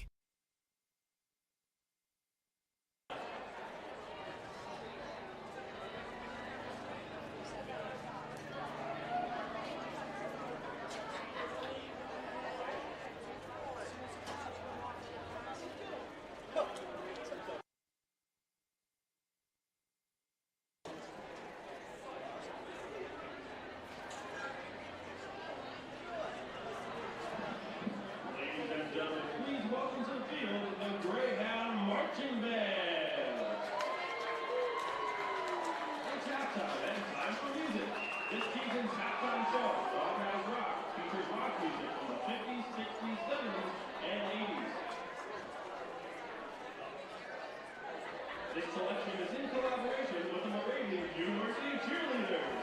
Please welcome them to the field.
This year's drum major is Miss Mancini. The drum line and pit instructor is Mr. Remer.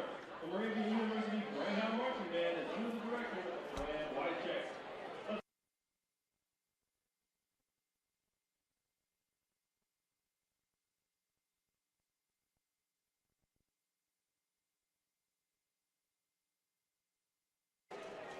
Ladies and gentlemen, at this time, Moravian University would like to honor the senior members of both our cheerleading squad and the marching band. First, let's meet 4 senior members of our cheerleading squad and their families. Gianna Carpino, escorted by parents Cindy and Mike Carpino and sister Olivia Carpino.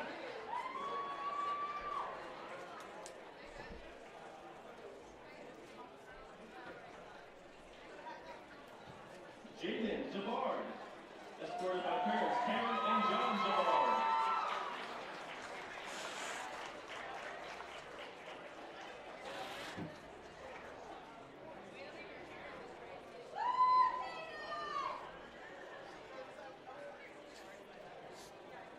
Kylie Morahan, escorted by parents Jen and Jerry Morahan.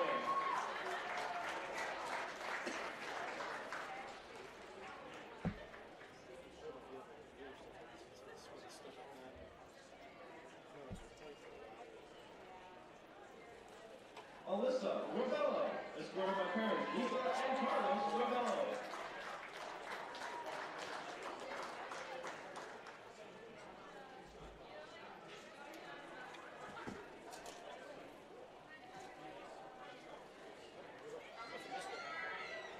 Congratulations to our cheerleader seniors.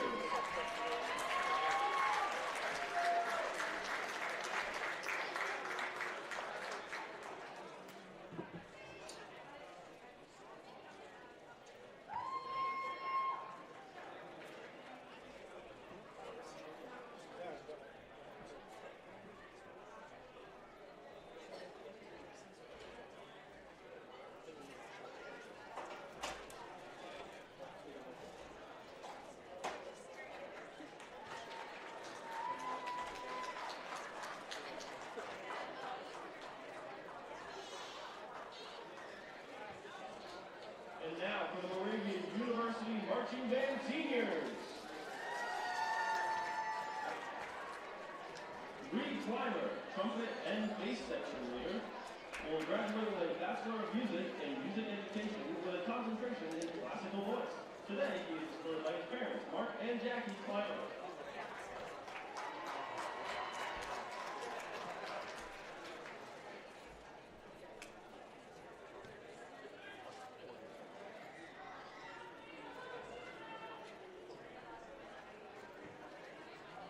Brianna Bainel, alto sax and saxophone section leader, will graduate with a Bachelor of Arts in Art Education and a minor in music.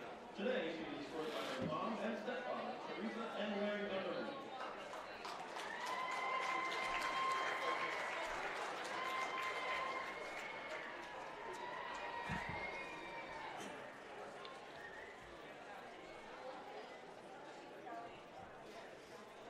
Deanna Crows, trumpet and quartermaster, will graduate with a Bachelor in Science in Health Sciences, Pre-Occupational Therapy.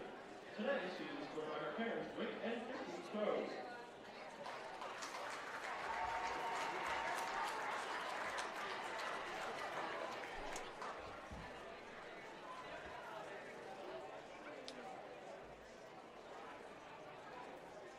Alexis Neiman, flute and violin section leader, will graduate with a Bachelor of the Arts in Early Childhood and Special Education. Today, she is escorted by her parents, James and Wendy Neiman.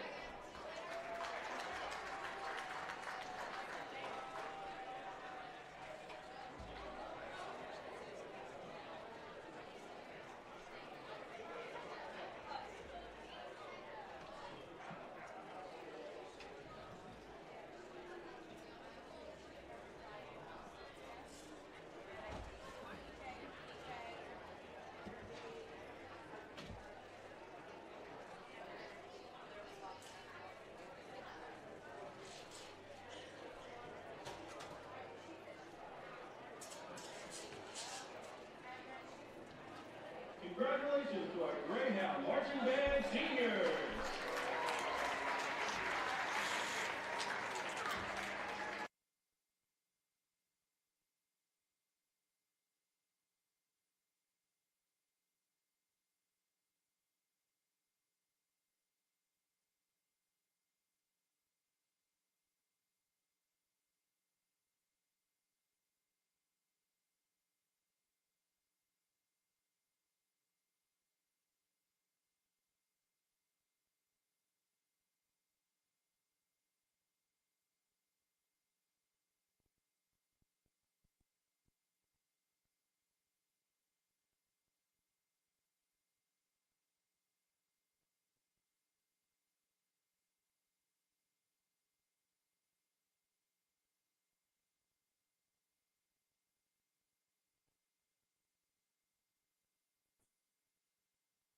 And welcome back to Rocco Calvo Field Landmark Conference football action. The visiting Wilkes University Colonels currently lead the Moravian University Greyhounds 27-6. On senior day, the regular season finale here in Bethlehem. I am LJ Smith alongside Tim Waite on the call this afternoon. And Tim, very unexpected first half, but not really, because we've known how such a quality team this Wilkes team is. Yeah, I mean, I want to make sure that the listeners at home know this isn't just a case of Moravian not playing well. This is also, at the exact same time, Wilkes is playing a very, very good football game. They got it going on offense, on defense. They are making big plays on both sides of the ball. Whenever opportunities have been presented to them, they've taken advantage of those 100%, particularly on that pick six, on that broken play by the Moravian offense. So 100% credit to how well Wilkes is playing today. They deserve to have the lead that they have right now, for sure. Yeah, we've seen Wilkes do it kind of all over. We'll go over some first half stats, starting with the Wilkes offense. Isaiah Rodriguez, 7 of 12 for 125 yards and 2 touchdowns. Elijah Jules with 9 carries for 59 yards and a touchdown. We've seen J.J. Jordan kind of do it all. He has 7 carries for 53 yards, his longest of 33. And then J.J. Jordan, a receiving touchdown of 44 yards. And Devin Higgins with a touchdown as well, 2 catches, 22 yards. It's been impressive to see how things have been going for them offensively, especially with the leadership of Rodriguez. Yep, absolutely. We've seen him the few times Moravian has put a lot of pressure on him. He's been able to evade it and make big plays. At least 2 I can think of off the top of my head where Moravian had him dead to rights, and he turned that into 30-plus gains for Wilkes. Yeah, it's been impressive to see. Like, it's not like the Greyhounds haven't been getting in the backfield. They have. It's just the talent of Rodriguez able to avoid the pressure and still find an open person down the field. Looking towards some team stats, 10 first downs for Wilkes. The Greyhounds have 11. They have 1 more first down than Wilkes. Rushing 117 total yards on 18 carries and 125 passing yards for Wilkes. The Greyhounds 11 first downs, 68 rushing yards, and 115 passing yards so far. Third down efficiency, though, for Wilkes, I think is the difference. 6 of 8 for 75%. The Greyhounds 1 of 8. So not staying on the field, extending drives is definitely a detriment to this Greyhound squad so far. Yeah, and what we've seen, the biggest difference, I think, is, I talk about this almost every week, is just the ability to stay on schedule. Mm-hmm. We've seen Wilkes with a lot of 3rd and 2s, 3rd and 3s, 3rd and 4s. We've seen Moravian with a lot of 3rd and 8s, 3rd and 9s, and 3rd and 10s, and that directly correlates to your percentage of completing those 3rd downs. 7 different receivers catching a pass from Jared Jenkins. The one of note, Brad Bryan's touchdown on senior day for 46 yards. 46 yards. Nate Boyle, 14 rushes for 73 yards, his longest of 24. Jenkins, 10 of 18 on passes for 115 yards with a touchdown pass, but 2 interceptions. To note, the first quarter, 2 interceptions and a fumble ended 3 consecutive drives for the Greyhounds. Yeah, Moravian's on pace to have almost 400 yards of offense in this game. So it's not like they're not doing some good things. Correct. they're just when something goes wrong, it's been going really wrong. Yeah. So, and again, credit to Wilkes for taking advantage of those, and in some cases forcing those mistakes as well.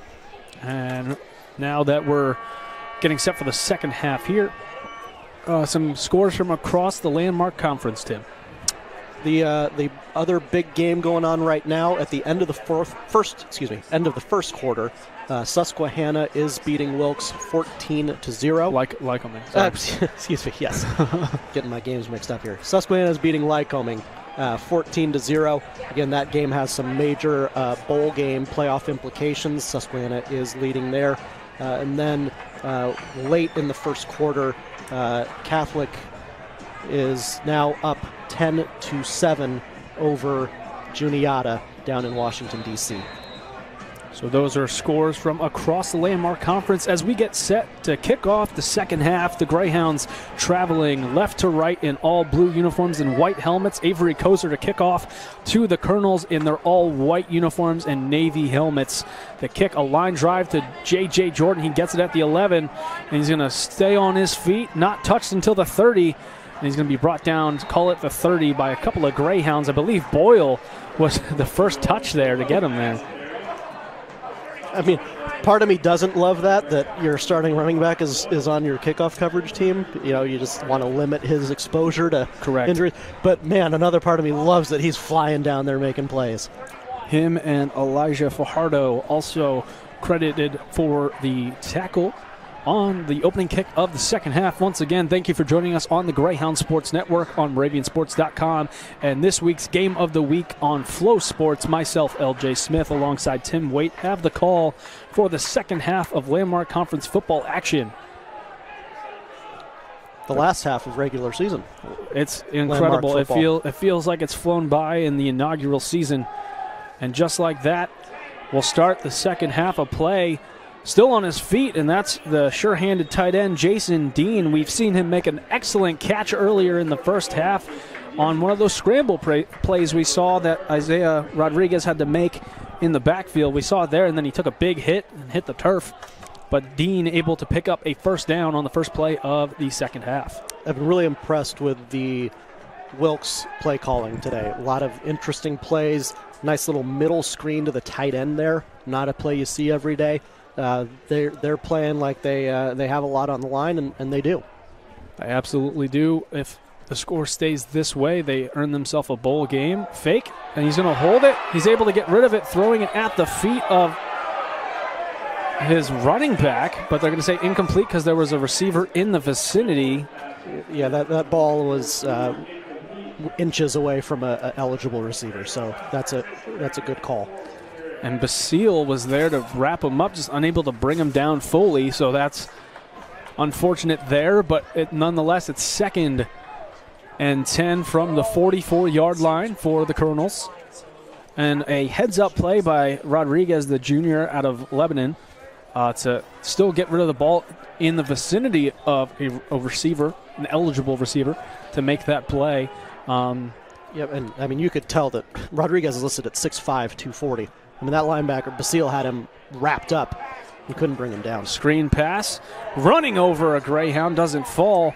Jimmy Johnson, the junior, 6'2", 200 out of Falston, Maryland, is met by Shea Endine, but bounces off of him and picks up another Wilkes first down to start the second half. So Moravian had done a good job of taking back a little bit of the momentum, scoring late in the first half, and then preventing Wilkes from getting downfield and adding any more points. Not exactly sure why the stoppage here, as I believe that was number 8, Devin Higgins, walked off the field.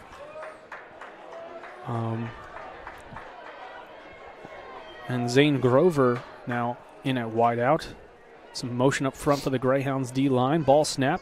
Hands off. Jules avoids contact. Turns on the Jets. He's out wide. Leveled on the far sideline. My goodness, Shea Endine. Whew.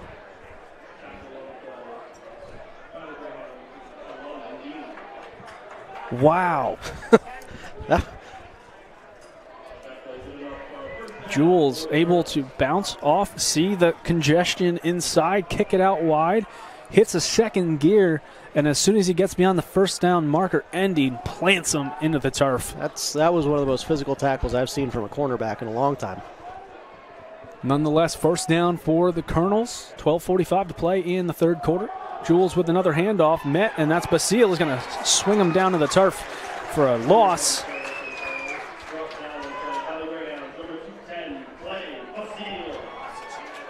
So loss of 2 with the forward progress there. 2nd and 12 coming for Rodriguez and the Colonels.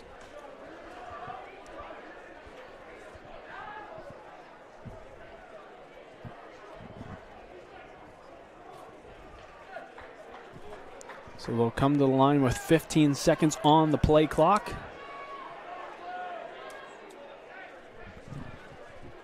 Looks to the sideline one more time with 5 to get the play off. 3, 2, 1, snap. Looking to pass, going deep, but no one's there except the defender. He's going to be traveling out of bounds.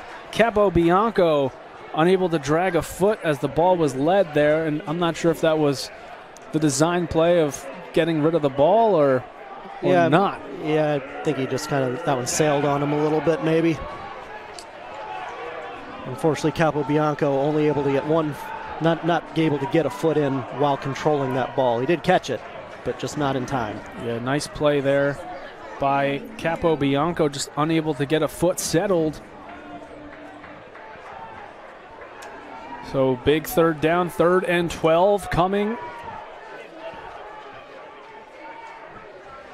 This is where we've seen Rodriguez really hurt them, being able to just make plays.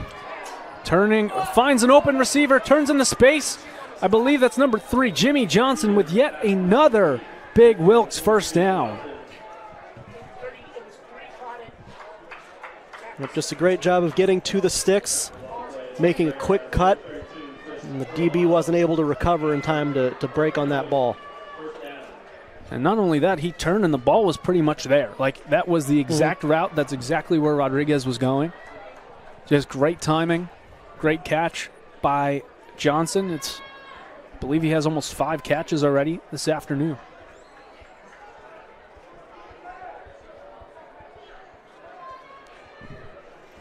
Rodriguez awaits the snap, gets it, looks to his left, sails one out of the end zone as Capobianco in coverage once again.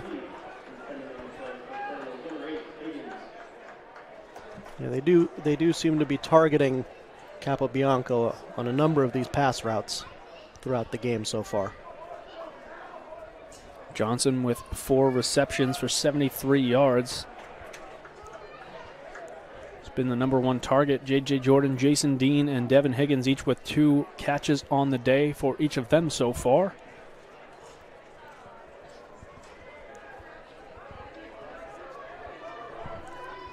Awaiting the snap. 11:01 to play in the third quarter. Looking to pass. Pressure coming.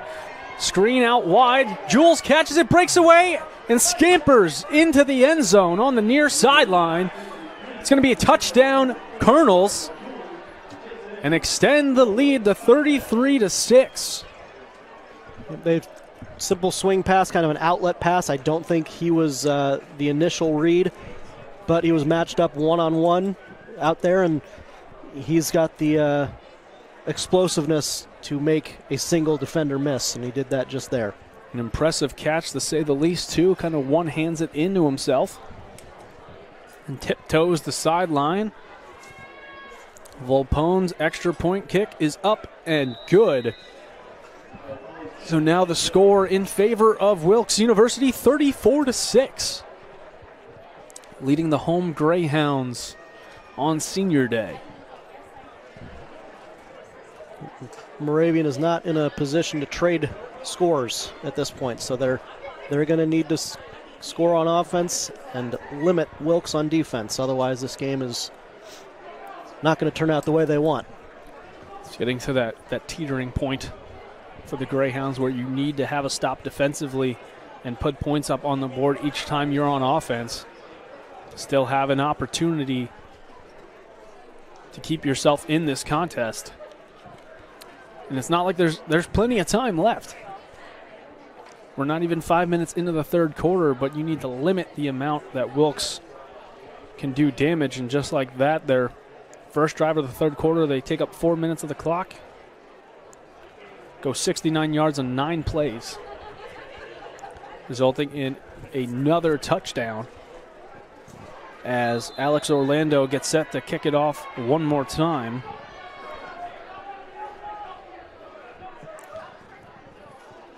And Tinajero catches it. He's met, call it the 31.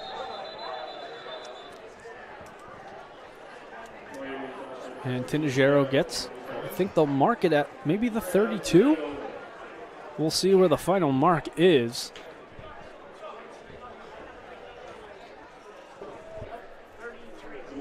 Call it the 33-yard line. So the drive will start for the Greyhounds, 1st and 10 from their own 33. 10:46 to play in the third quarter.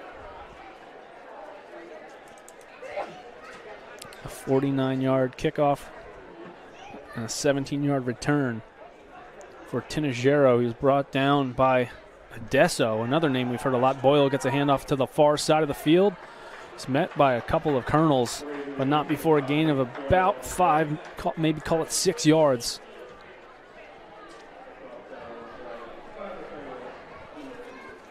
Gain of 6, 2nd and 4. Ball on the 39-yard line. And that's what you're looking for on first down. Everybody loves big plays, but the key is to have manageable second downs. Manageable second downs leads to manageable third downs, and that leads to first downs. Jenkins with time is going to roll to the near side with time. Boyle's looking to block, not for a pass. And Jenkins elects to run out of bounds. I believe he's going to pick up the first down. He will. So he'll scramble and pick up about 6 yards. Good enough for a Greyhound first down. And run out of bounds with 10 minutes and 5 seconds remaining in the third quarter. And again, that's a mature play. It wasn't flashy and exciting, but it was a 5-yard gain for a first down.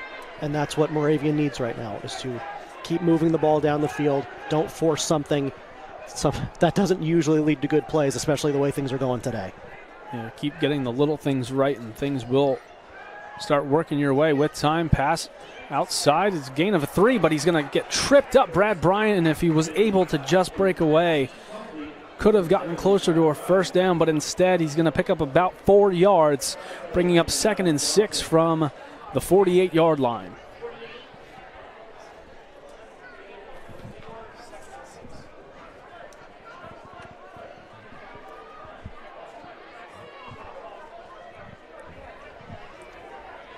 Garlick in motion to the far side.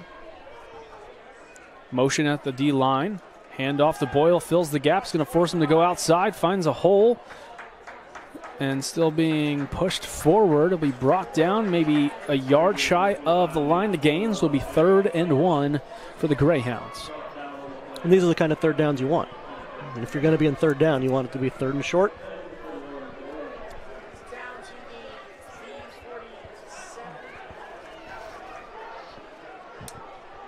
23 on the play clock. Split backs next to Jenkins and Tinajero and Boyle. Jenkins steps forward.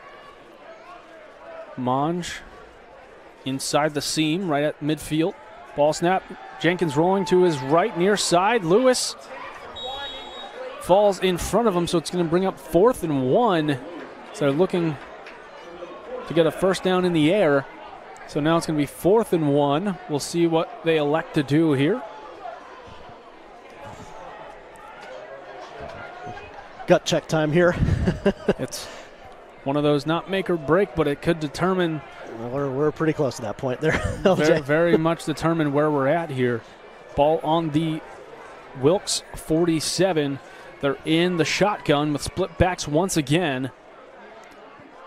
Looking to pass, screen play, intercepted by Holcomb. Could he go all the way? A pick six. He's looking back, and he'll tiptoe into the end zone. There is a flag on the play. I believe it's going to be a sideline violation that won't affect the outcome of the play. Pick 6 for Brandon Holcomb, the senior out of Boca Raton, Florida.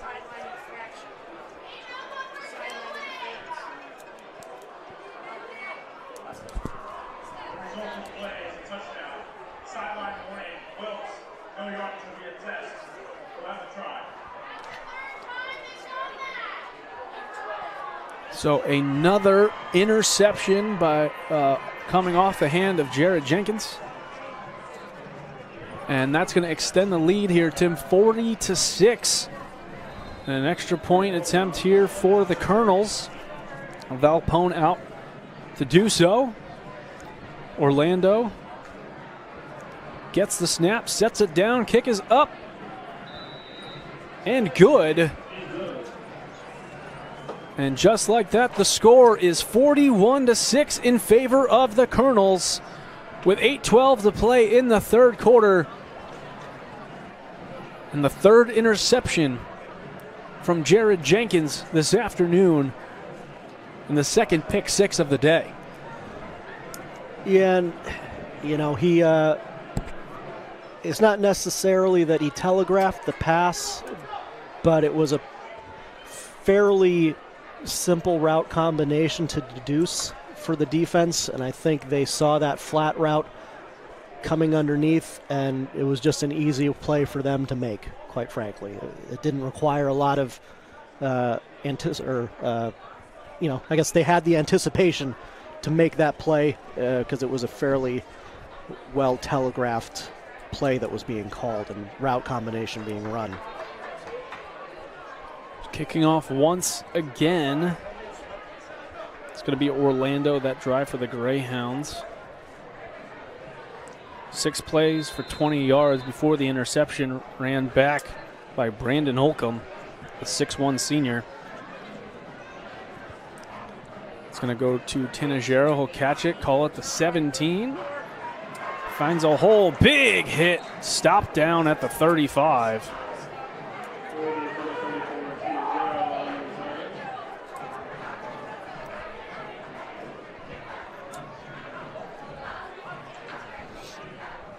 Ball's going to be spotted at 35-yard line, so another drive for the Greyhounds. And as we stated, that gut punch play turns into a pick 6, so now even further behind the 8 ball. And at this point, just get points on the board if you're the Greyhounds offense. Yep, and I think one thing we haven't really specifically addressed, I think after watching over 2.5 quarters at this point, the lack of Jordan Bingham, I think, is really playing into the passing game. He's such a reliable. As Bingham's brought down in the backfield and a flag comes in late, as I believe Kellen Redmond was one of the initials on the tackle. And we'll wait to hear from Kyle Summer what the penalty is, who he is the head referee this afternoon.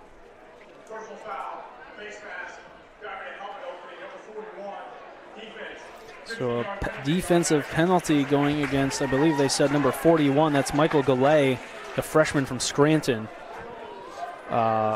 Face mask, so a 15-yard penalty. So a fortunate break for the Greyhounds. Haven't had too many of those this afternoon. But now it's going to be 1st and 10 from the 50-yard line.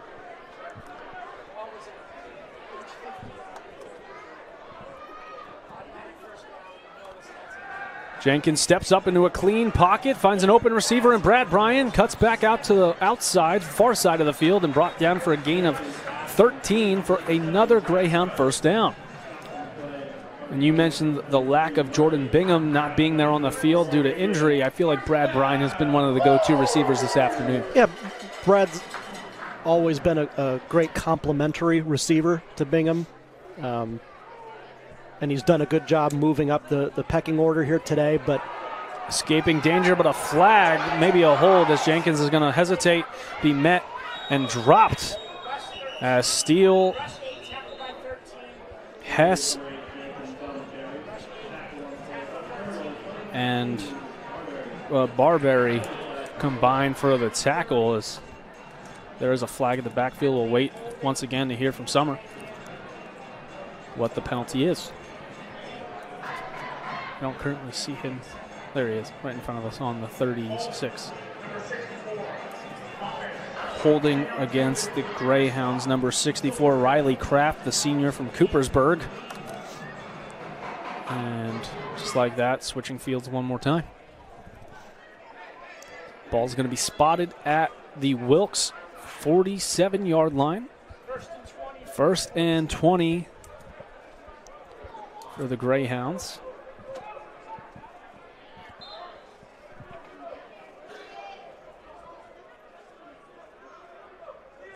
Garlick in motion. Jenkins switching the play. Rolling out to the right, has an open receiver in Garlick. Met with a clean tackle, but stays on his feet and eventually knocked out of bounds with a squared up tackle. Number 9, Javier Johnson out of Easton. Met Garlick pretty square. I'm impressed with Garlick's ability to absorb that hit, stay on his feet, keep fighting. Garlick listed 5'11", 180. Met with Javier, he's 5'8", 160. But second and 16 now, gain of 4. Jenkins evades, has to run, picks up a nice gain. He'll slide down safely and call it 3rd and 9. So getting back to 3rd and still long. 3rd and 9, ball on the 40, or excuse me, the 36. Under 6 minutes to play in the third quarter now. 10 on the play clock. Bryan in motion. We'll see if we do a little screen of the flat. No, he's looking down the field. Pressure coming and sacked in the backfield. Angel Ramos, the Parkland product, drops Jenkins in the backfield for a big loss. And a Greyhound is down on the turf here. And he's going to try to run it off, but pulling up slowly.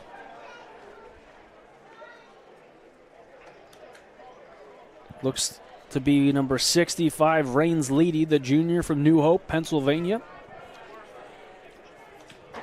Trying to get off on his own power, but nonetheless is going to bring up 4th and 16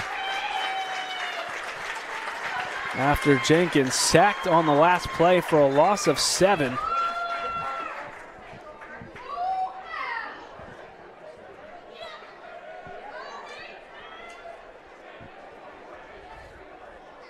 So the punt squad out for Moravian.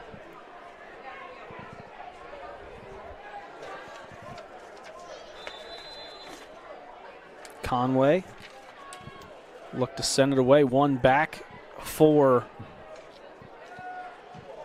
almost blocked.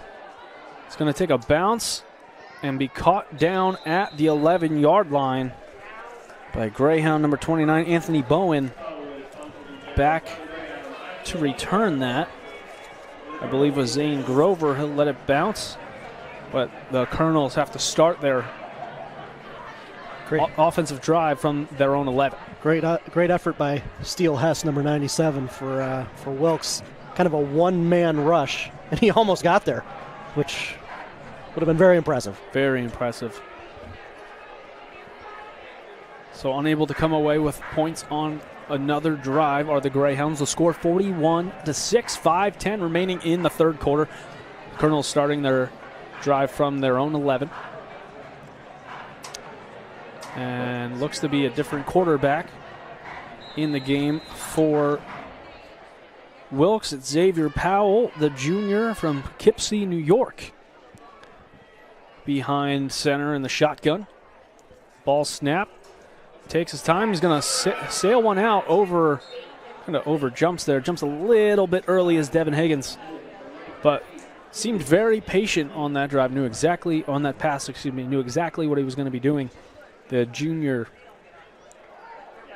quarterback from New York. You know, it looks like I can see Rodriguez on the sideline.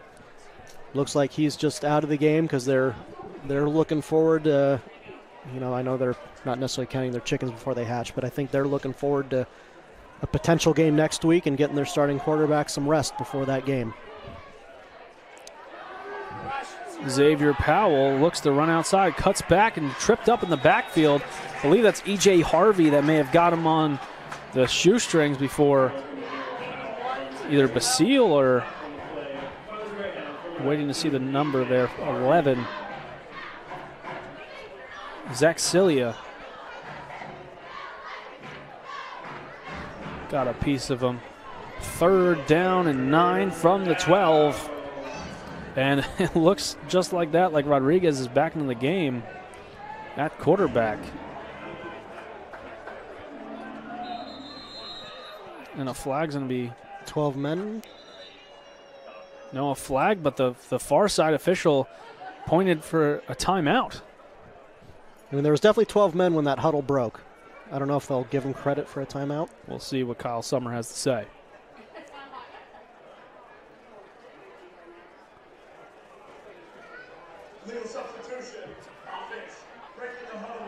There you go, right on that, Tim. So that 3rd and 9, now 3rd and 14 from the 8-yard line, forthcoming.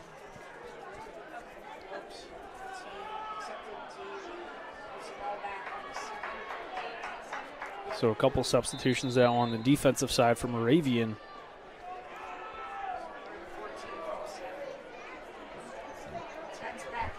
So Rodriguez back on the field after just 2 plays with Xavier Powell. Gets rid of it, wide open, completes the pass to number 1. That's just a perfect route and a perfect timing on that throw. I believe that was number 1, Jana Sims, the sophomore out of York, PA.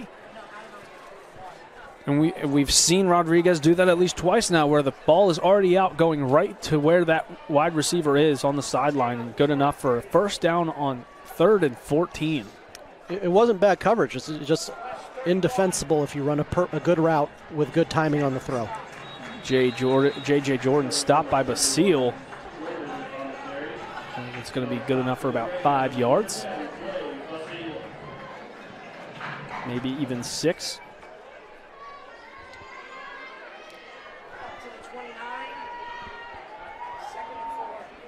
So 2nd and 4 coming for Wilkes as the clock continues to run down. 3 minutes and 5 seconds to play just in the 3rd quarter here. And a big lead, 41-6 is the score. And snap goes, but before that another flag as Xavier Powell is back in the game. False start going against number 1, Jana Sims.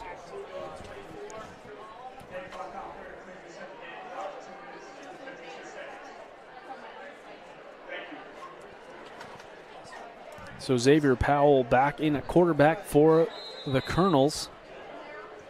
Played 2 snaps back to back before they brought in Rodriguez. 1 running back next to him in the shotgun. And another flag. False start against the O-line. We'll see who they call it against.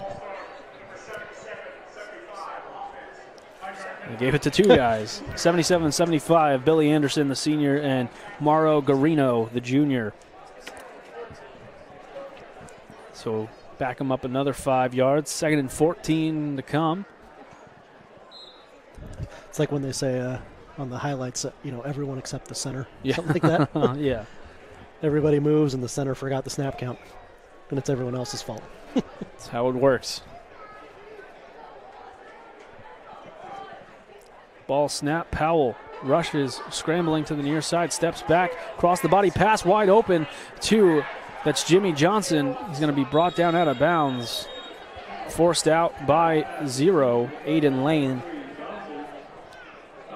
But again, a 2nd and 14 or a 3rd and 14 the couple plays ago, and another first down this time. Instead of it being Rodriguez, that's Powell doing the honor of finding the open receiver. Clock continues to wind down in the 3rd quarter. 1 minute, 45 seconds to play. On a brisk Saturday afternoon.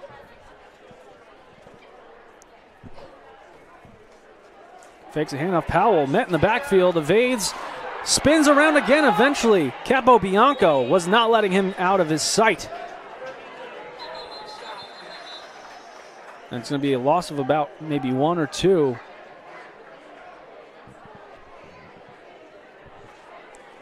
Clock is stopped. They had Powell's helmet came off. Okay.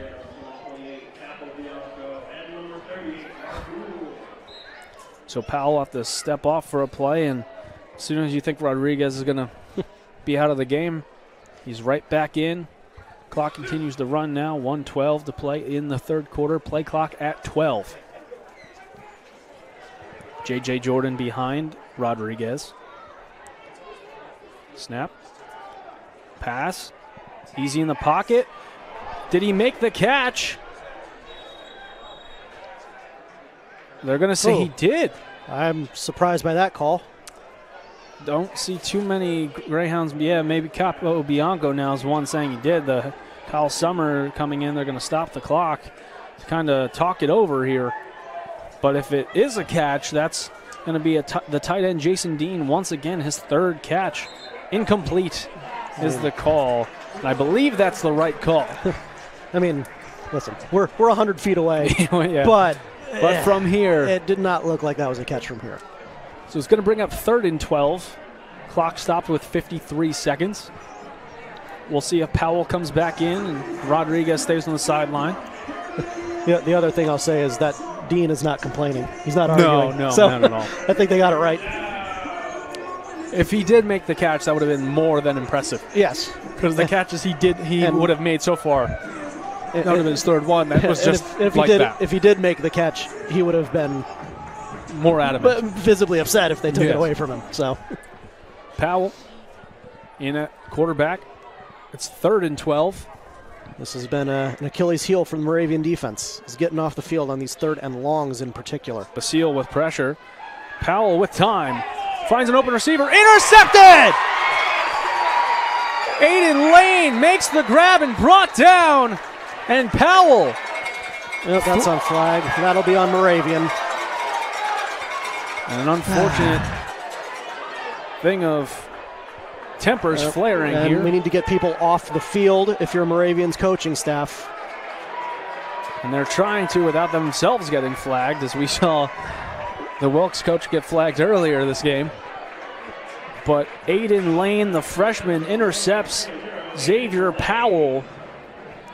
And we'll see what who the flag is going to go against. Initially, I believe it would be on Moravian. They took exception to how long it took the Wilkes receiver to tackle the defender after the interception, and he kept dragging him to the ground and throwing him to the ground. It's always the second guy. The Wilkes guy may have been a little excessive in the tackle, but the Moravian player defending his friend is probably going to get flagged. Maybe they'll call offsetting if they're feeling generous, but I think this one's unfortunately going to go against Moravian. As the officiating crew still talking it over. Aiden Lane with the interception. And I believe the first turnover of the game for the Colonels comes from the backup quarterback, Xavier Powell.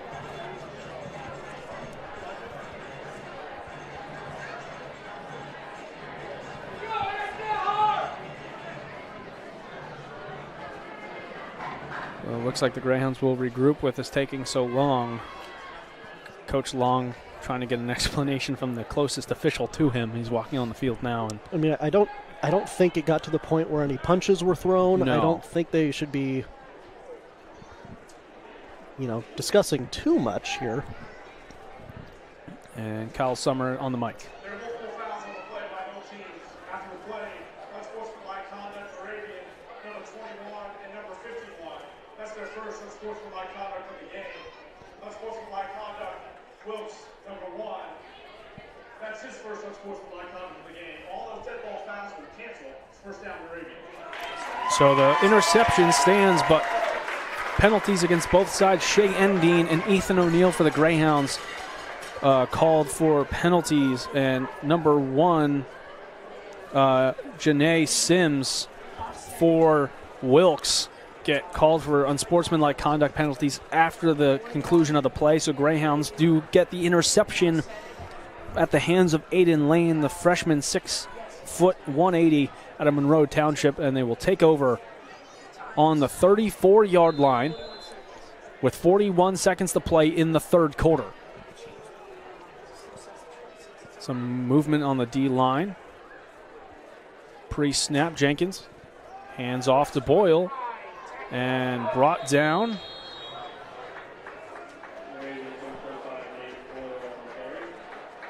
I believe it was number 5.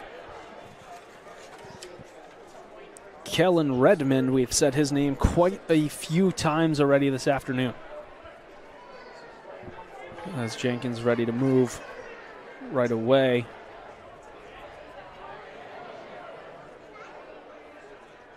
Redmond with 6 tackles. Jenkins with time in the pocket. Feels pressure now. Sacked in the backfield.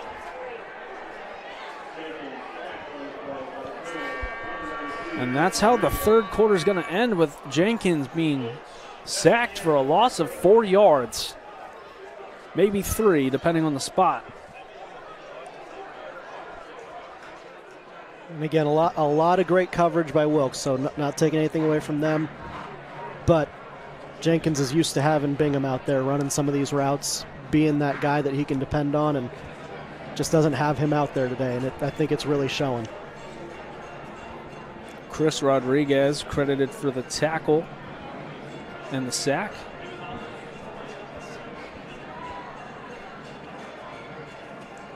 And leading tacklers, Redmond, John Washington, and Talon Murray, each with 7 tackles so far this afternoon. Jenkins, 12 of 23 for 136 yards, a touchdown, and 3 interceptions.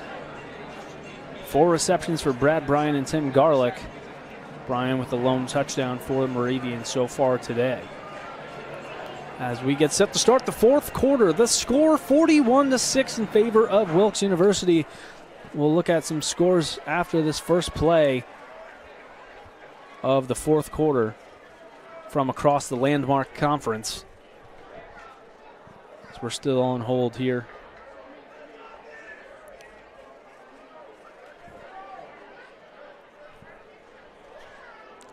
As we'll get scores right after this first play. Split backs, Tenejero Boyle with Jenkins. Jordan Lewis on the near sideline.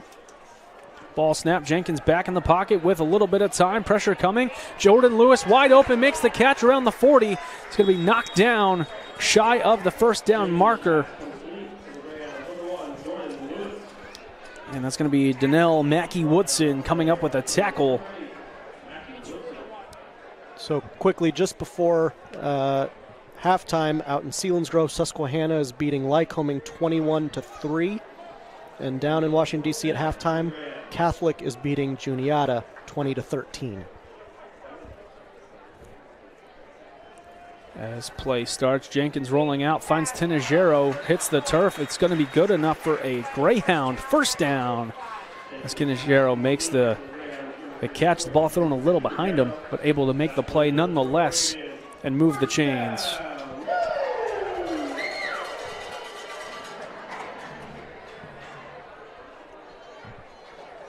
As the offense gets set, split back one more time.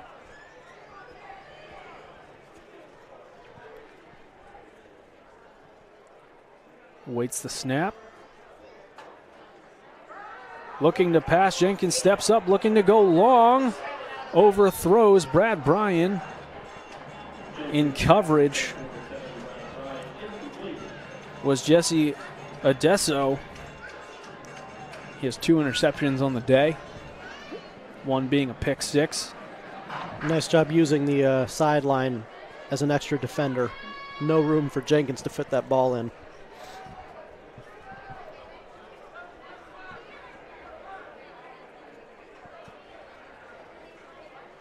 Looking to the sideline for signs here. Jordan Lewis, Brian Monge on the near side. I believe Garlick is on the far side. Seeing that motion at the line again. Pressure coming in the pocket. Just a little screen play to Boyle. Absorbs contact, tries to stay on his feet, but enough contact brings him down as John Washington, the senior from Brooklyn, makes yet another tackle for the Colonels. Bringing up 3rd and 7 for this Greyhounds offense.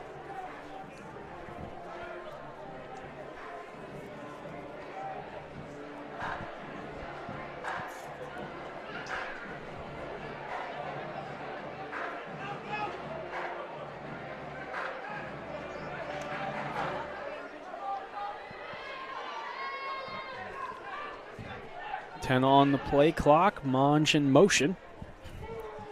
On the far side, Jenkins gets the snap, some pressure coming. Just a quick little pass. Boyle bounced around before brought down on the other side of the 50. A couple of Wilkes Colonels in on the tackle. Odessa was one of them.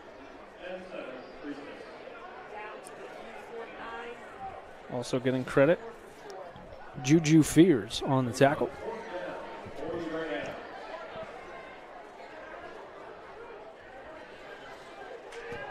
Fourth down here, Moravian obviously going to go for it at this point. Ball on the Wilkes 49, the other side of the 50.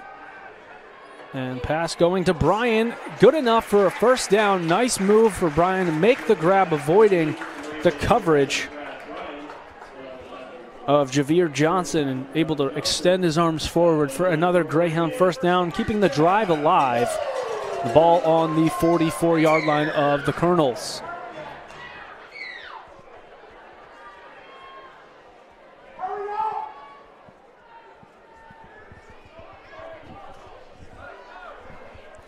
Play clock down to 13.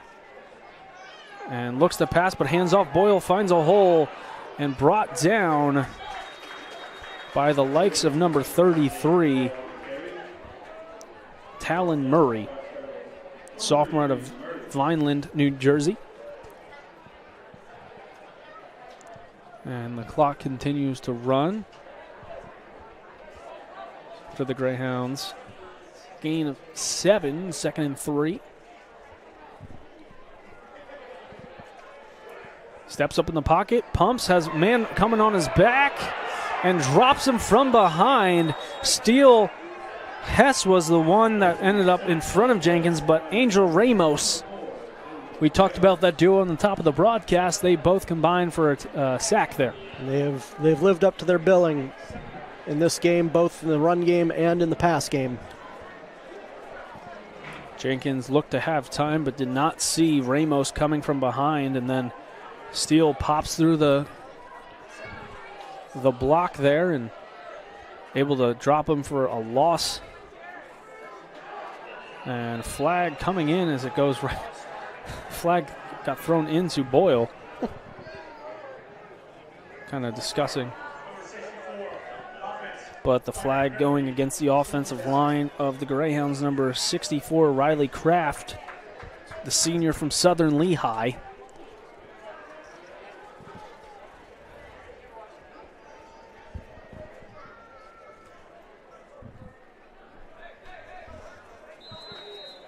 So 3rd and 16 now for the Greyhounds offense. Clock continuing to run, 10 minutes, 20 seconds.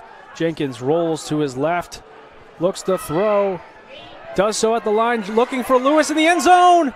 Overthrown as Rob Barberry was in coverage but getting the hand on it was Adesso. He would have been looking for his 3rd interception of the game if he actually brought in the ball, but it looks like it's going to be 4th and 16, and what other option do you have besides going for it here? And that's exactly what they'll do. Nothing to lose at this point.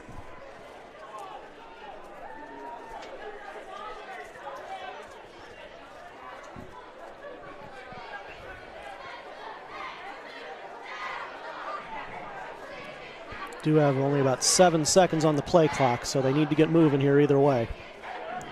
Motion for Mong, but I think there's going to have to be a timeout taken. I think Wilkes took it. Wilkes did. Interesting. There's only 1 second on the play clock. I think there was 12 men on the field. Oh. I'm almost positive because Holcomb kept looking to the sideline asking what's going on. I believe there was 12 men on the field. Or was there 10? Because it looks like somebody just ran onto the field. Maybe. So, yeah, maybe there was only 10 on the field, and they... A little bit of confusion there. So instead of... And that's the thing, if the play would have gone off, if it would have, because it was getting down in the play clock regardless. So that's one of the main things, too. But 4th and 16, stops the clock with 10 minutes, 10 seconds remaining. And the Colonels leading 41-6 here in the 4th quarter from Rocco Calvo Field.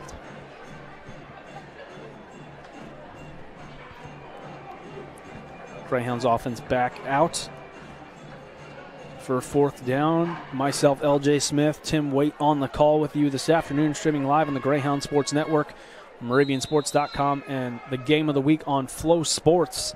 Thank you for tuning in. Ball snapped, 4th and 16, rolling to his left, turns to his right, throws to Brad Bryan, has some room in front, cuts out wide. Can he get there? It's going to be brought down just short at the 35-yard line. It's going to be a turnover and downs. Oop, flag well, maybe late, not. but we'll see what happens.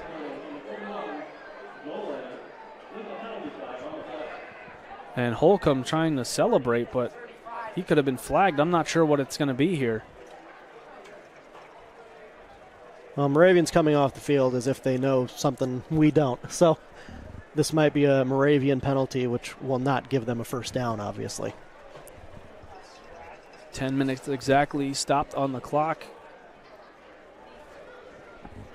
And looks like the defense is getting set for the Greyhounds. Here's the call from Kyle Summon.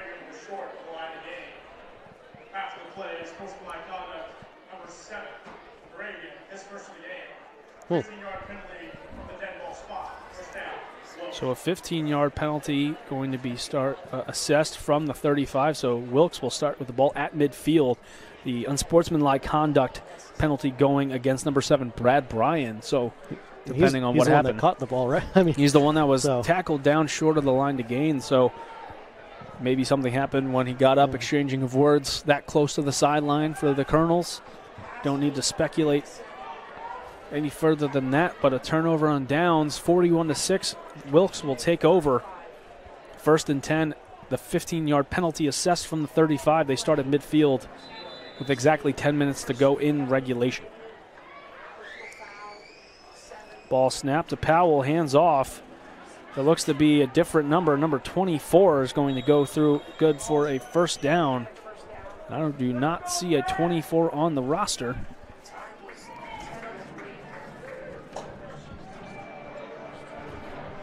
So the mystery man of number 24. Looks like Tyleek Jarvis, who's actually listed as a kick returner. That's the only place we can find his name, but yeah, Tyleek Jarvis with the carry there. On the roster, but Tyleek Jarvis in at running back. Ball snapped to Powell. Looking to go deep. And interception dropped in coverage by number 15, Anderson Louis June, the freshman out of Easton, attended Wilson. Dropped interception as they were looking to go to number 9, Trevor Fish, the freshman from Ringo's, New Jersey. Do want to give a quick update for a game that some people listening may be interested in. Out in Happy Valley, Penn State and Michigan. Michigan is leading Penn State 17-9 with 14 minutes left in the fourth quarter.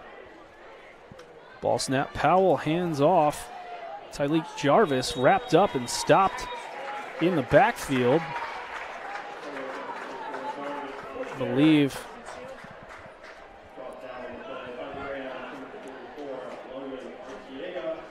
Artiella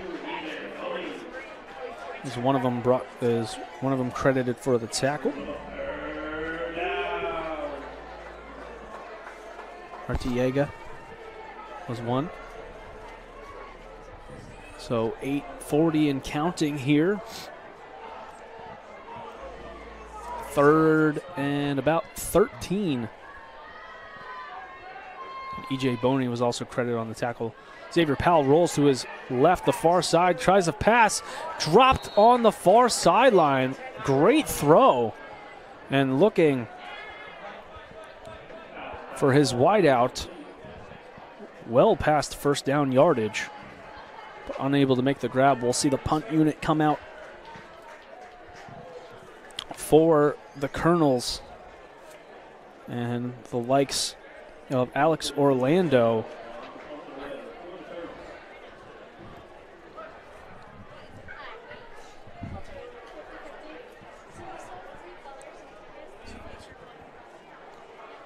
So the punt unit out, 4th and 13. Will Castell stands about the 10. Punt gets off by Orlando, and it's going to bounce, a Greyhound bounce into the end zone. So wise play by Castell. The last time the punt unit was out, called a fair catch, or so-called fair catch. But nonetheless, the Greyhounds will start on the 20.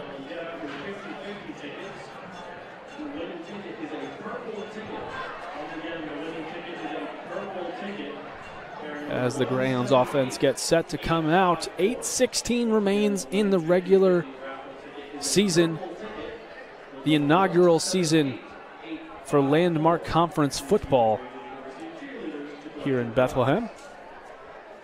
The winner of this game earns a bowl game.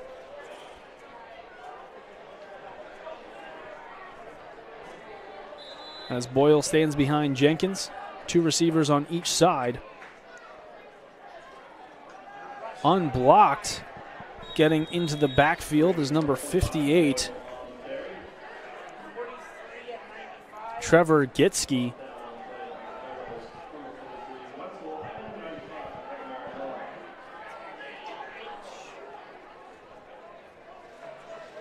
Tyler Wetzel also credited with half a tackle there. Clock continues to run.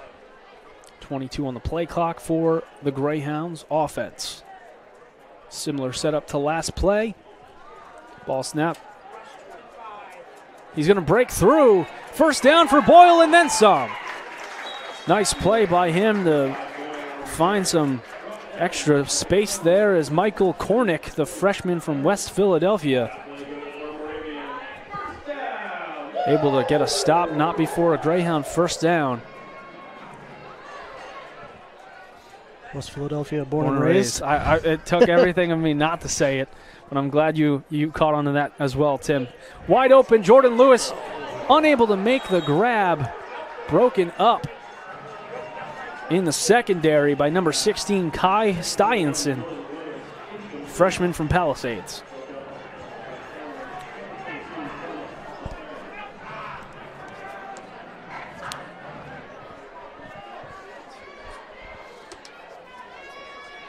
Number 82, Brendan Grace getting in. Lined up on the seam on the far side. Dual back as Boyle gets a handoff. And pick up of maybe 5.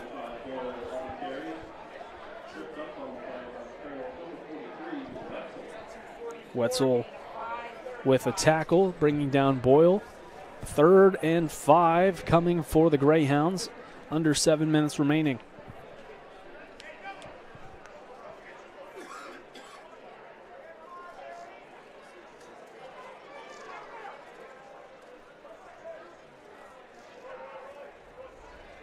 Ball snap. Jenkins hands off to Boyle. Hesitates. Tries to get outside. He's brought down and stopped by numbers 2 and 16.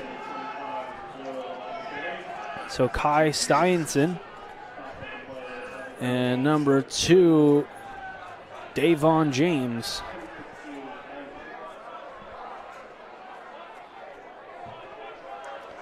And the punt squad will be brought out for the Greyhounds on 4th and 5. Clock continues to run. 5:58 on the clock as Conway's out to punt. Ball snapped. Gets it away. Caught at the 25, or excuse me, the 20.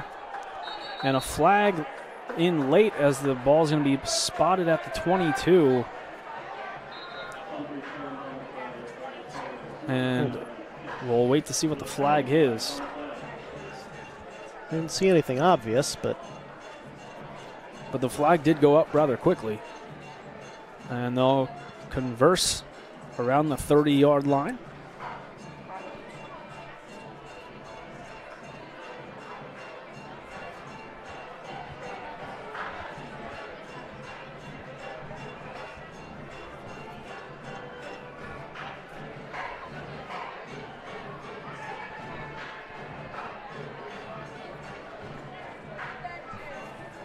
Kyle Summers with the call.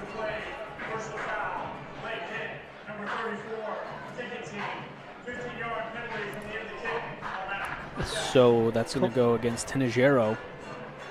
Call me crazy, but didn't he throw that flag before the whistle even blew? That's what I thought. How do you have a late hit when when the whistle hasn't even blown? I thought it was a live ball foul. It was thrown so early. Yeah. I was looking for a hold, a block in the back, a face mask, something like that. But so the penalty going against Cameron Tenejero, and a 15-yard penalty assessed from the spot of the ball. So the ball's going to be spotted at the 37. And Wilkes with possession, 5:42 remaining in the fourth quarter.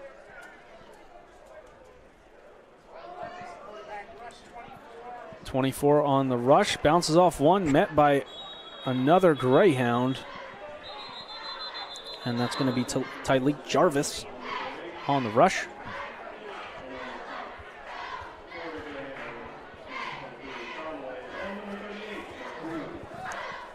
Conway and Cooper King now in at quarterback for the Colonels. Looks like a number of the reserves might be in, at least the skill positions. Can't tell all the offensive linemen, but I think they're getting some of their younger guys in. Jarvis takes the handoff, goes out wide towards his sideline and runs out of bounds on his own. He is forced out by Conway. Still short of the line to gain.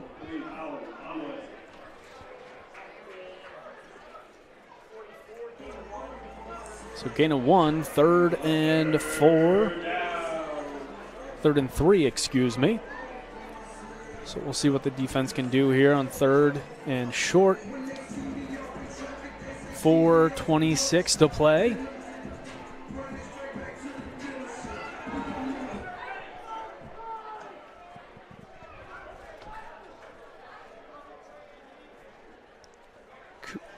Cooper King in at quarterback. He's a Northampton product. And that penalty going against Juju Fears, the first year.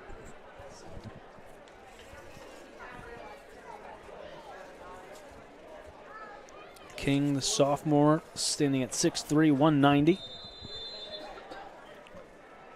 And that 3rd and 3 going to 3rd and 8.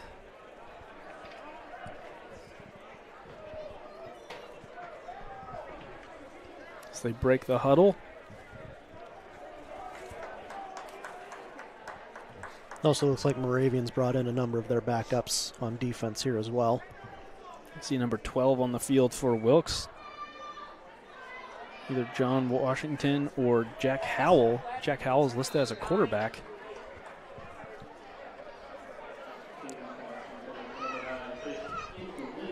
So it's going to bring up 4th and long, and we'll maybe see the punt unit one more time. Orlando out indeed for the Colonels, and they'll give the Greyhounds back possession.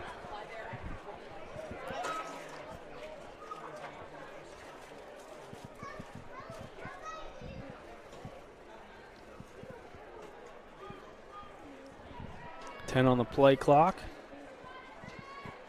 Ball snapped. Gets it away. A beautiful spiral punt. It's going to be caught by Castell from the 13. He's going to be tackled down at the 24, and a flag thrown in from behind on the play. Just wait to see what the call is and what the flag is.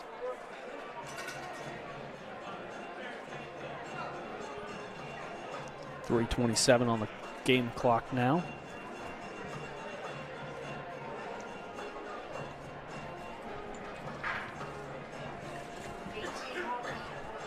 While we wait for the call, still halftime, getting ready for kickoff of the second half in our other landmark conference action.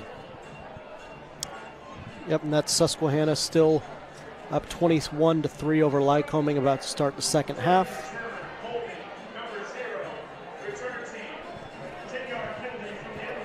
Holding against 0, that's going to be Aiden Lane. He's going to move the Greyhounds back and extend the field for this offensive drive. 3:27 on the game clock. We do have a number of reserves in for the Moravian offense, but a couple seniors are still letting play out there, which I appreciate seeing on their senior day.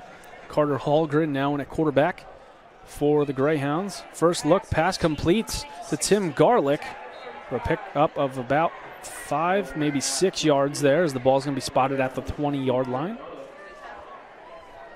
Or the 19. Carter Hallgren in. Jordan Lewis still in at wideout.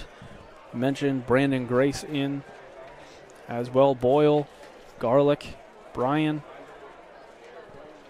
With 3 minutes to play in the fourth quarter. Hallgren awaits the snap. Gets it. Fakes a handoff. Quick pass to Garlick one more time. He stays on his feet. Cuts back inside. Turns it on. Runs over a defender and thrown down before the 40-yard line by number 2. And we got more extracurriculars. Officials are, and I think another flag thrown separate from all those. There's 3 different flags on the field. I feel like the first 2 were part of the first initial, and then it looked like a third flag came in unrelated to those first ones.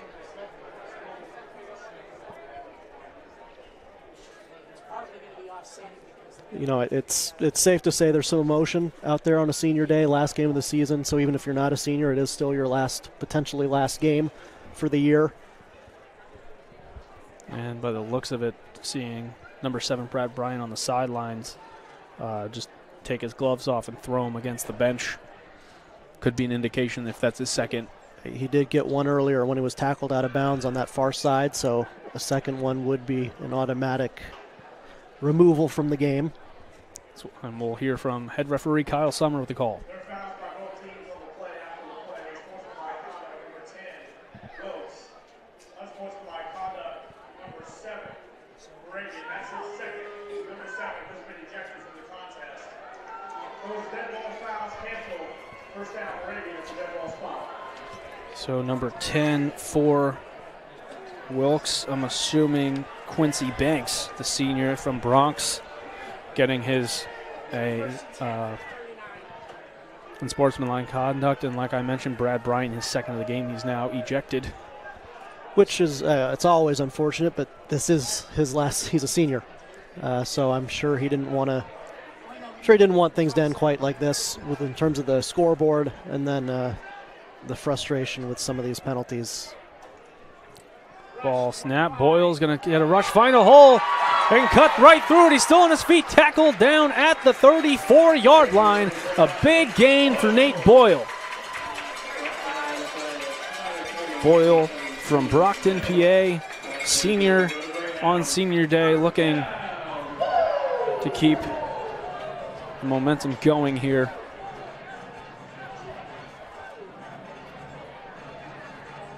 Boyle well over 100 yards on the day and continues to add to it. Brought down by number 2, Davon James, as we reach 2 minutes remaining in the fourth quarter.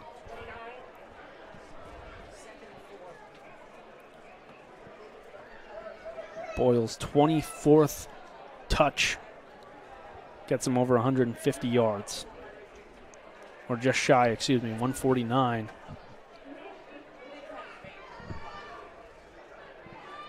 And now over 150 as he's going to be brought down.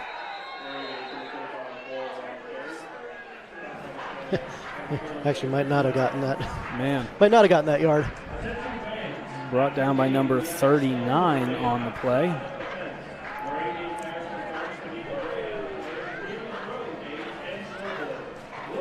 That's first-year Jeff Head out of Northampton with a tackle. 1 minute and 8 seconds. Snap. Hallgren rolls to his left. Looks down the field. Pass short of Grace. It's going to stop the clock with 1 minute, 3 seconds left, and 4th and 4. See if the Greyhounds can get a first down as Hallgren's on the field with the offense.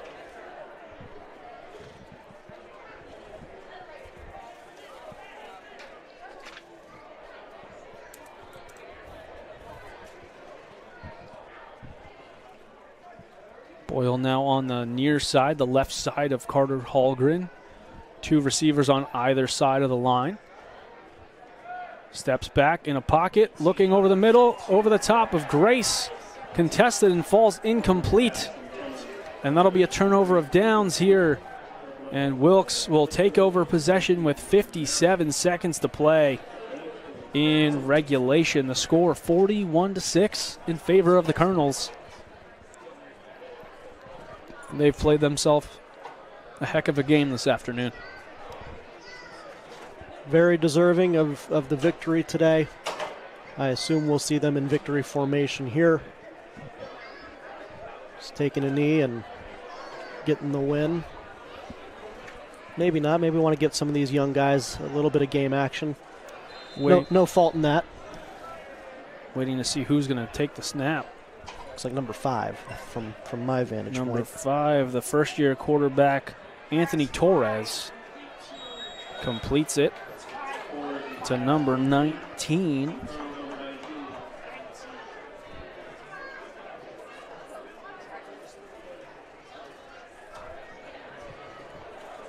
Don't see a 19 on this roster. So I apologize to number 19. We're down to the backups of the backups here, so apologize for not having your name in here.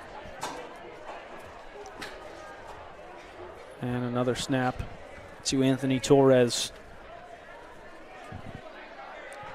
which should be the final snap of the game. They'll hand it off to Tyleek Jarvis.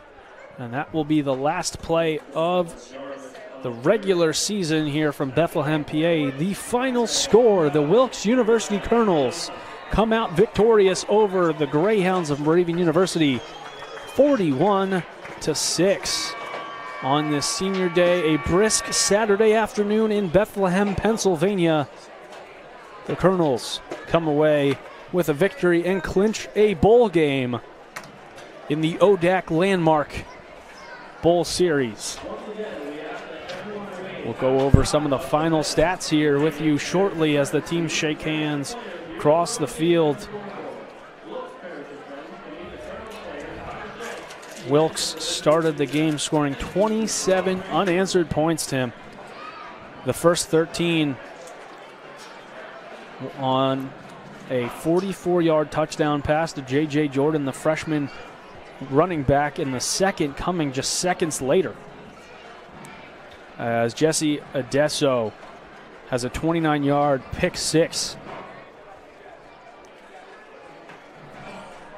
The first touchdown and only touchdown was a 46-yard touchdown pass to Brad Bryan, the senior wide receiver, for 6 points on the day, and Wilkes closes it out with Elijah Jewell's 10-yard reception, and Brandon Holcomb's pick 6 to end the game here from Rocco Calvo Field. We'll go over some of the team stats so far. Wilkes 20 first downs to Moravians 19. Greyhounds 9-9 first downs on passing and rushing, 11 passing first downs, 7 rushing first downs for the Colonels.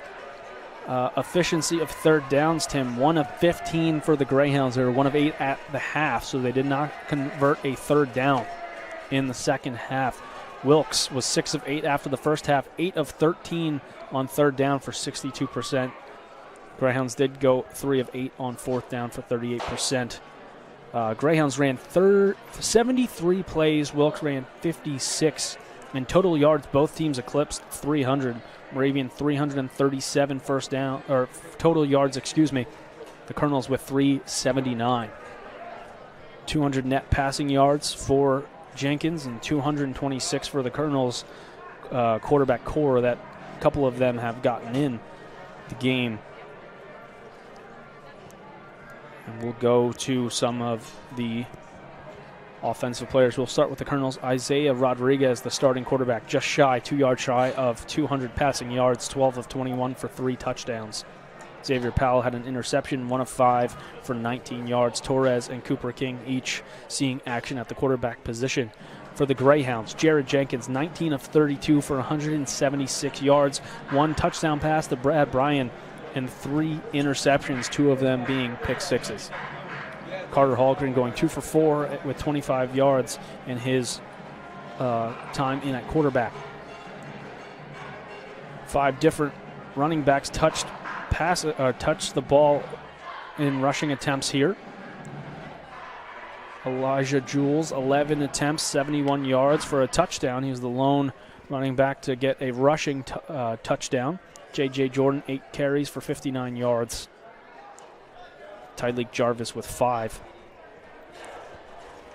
Jimmy Johnson, 5 receptions for 92 yards and a long of 35. J.J. Jordan, Jason Dean, and Devin Higgins each with 2 receptions each, with J.J. Jordan coming up with a touchdown grab along of 44 yards.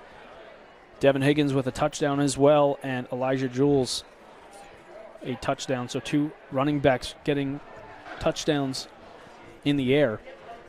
And for the Greyhounds, Nate Boyle, 25 carries for 149 yards to end the day. 7 different receivers to catch a pass from either Carter Hallgren or Jared Jenkins. This afternoon, Brad Bryan and Tim Garlick each with 6 receptions. Bryan with 85 yards and a touchdown. Garlick with 47 yards. Boyle, the running back, with 26 yards with a long of 20. Jordan Lewis, Tenegero, Brian Monge, and Nick Cafaro also catching passes. That was offensive side of the ball. Let's go to the defensive side. John Washington and Talon Murray, each with 8 tackles on the day, 6 solo and 2 assisted tackles for John Washington, 5 solo and 3 assisted tackles for Talon Murray. Tackle for loss as well. Angel Ramos, 4 tackles, 3 assisted, but 2 tackles for loss for 11 combined yards on that. And for the Greyhounds defense, total tackles, Clay Basile leading the way by a sizable margin. 11 total tackles, 3 solo, 8 assisted, 1 tackle for loss. Aiden Lane with 5 and an interception. Shea Endine with 5, Chris Ortolano with 5, and Jeremy McGuigan with 4.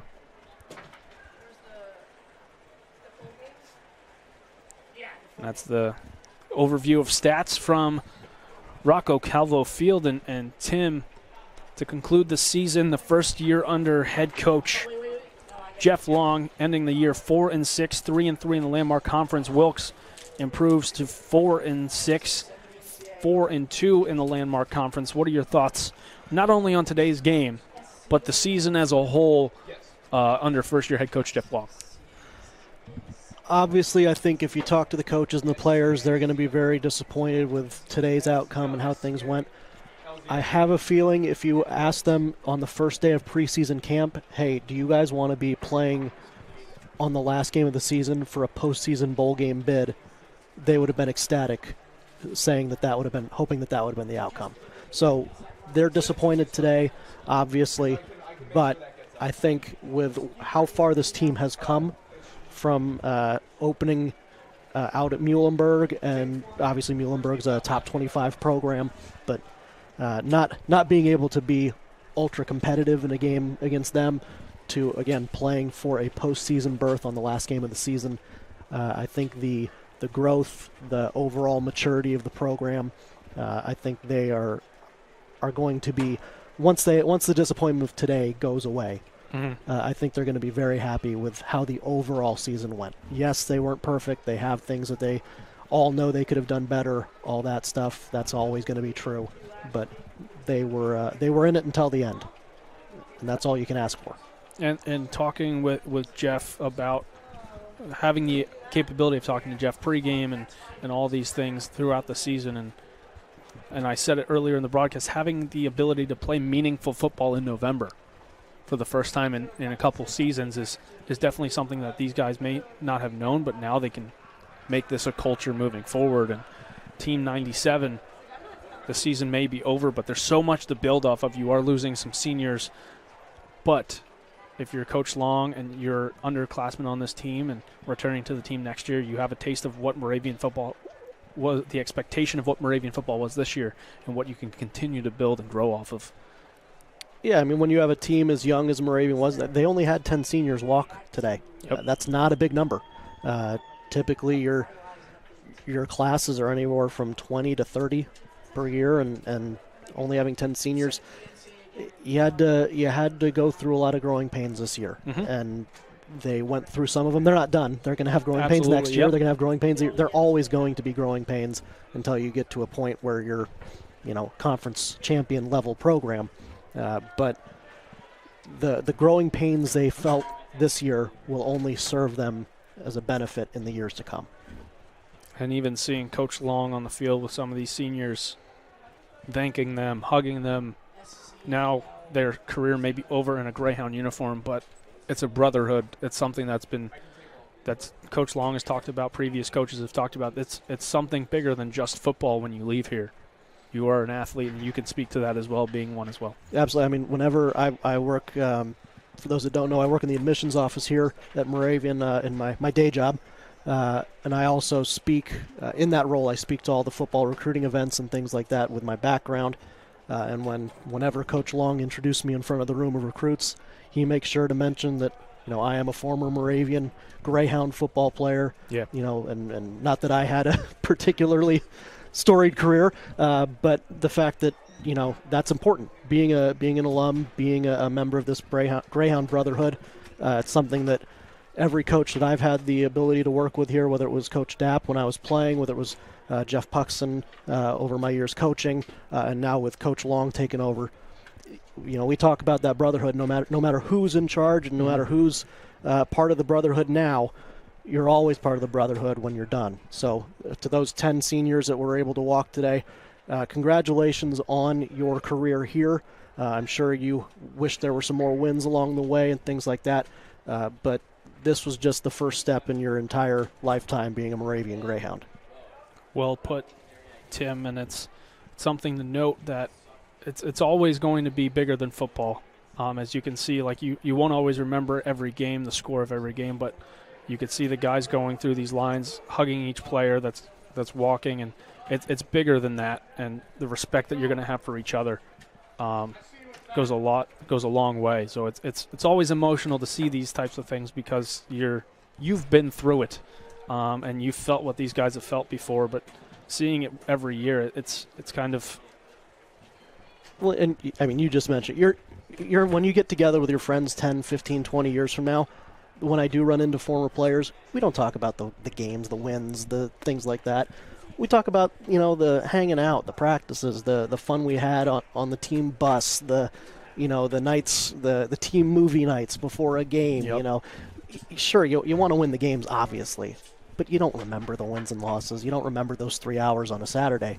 It's everything else that came with being a part of the team is what you remember. Yeah. As we get set to wrap up the broadcast here, the Greyhounds finish their season 4-6, 3-3 in the inaugural season of Landmark Conference football Wilkes University season is not over. They finished the regular season 4-6 and 4-2 in the Landmark Conference. They have clinched a bowl berth, whether or not it's as the 3 seed or the 2 seed, as Lycoming and Susquehanna are still playing, with Susquehanna leading 21-10. So congratulations to Wilkes University on a great first season as a full-time member of the Landmark Conference, earning a bid.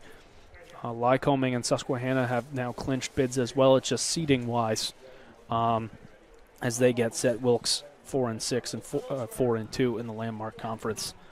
And I think if you're the Landmark Conference, you have to be extremely happy with how this season has gone. You know, the game's still going. Susquehanna is leading the game.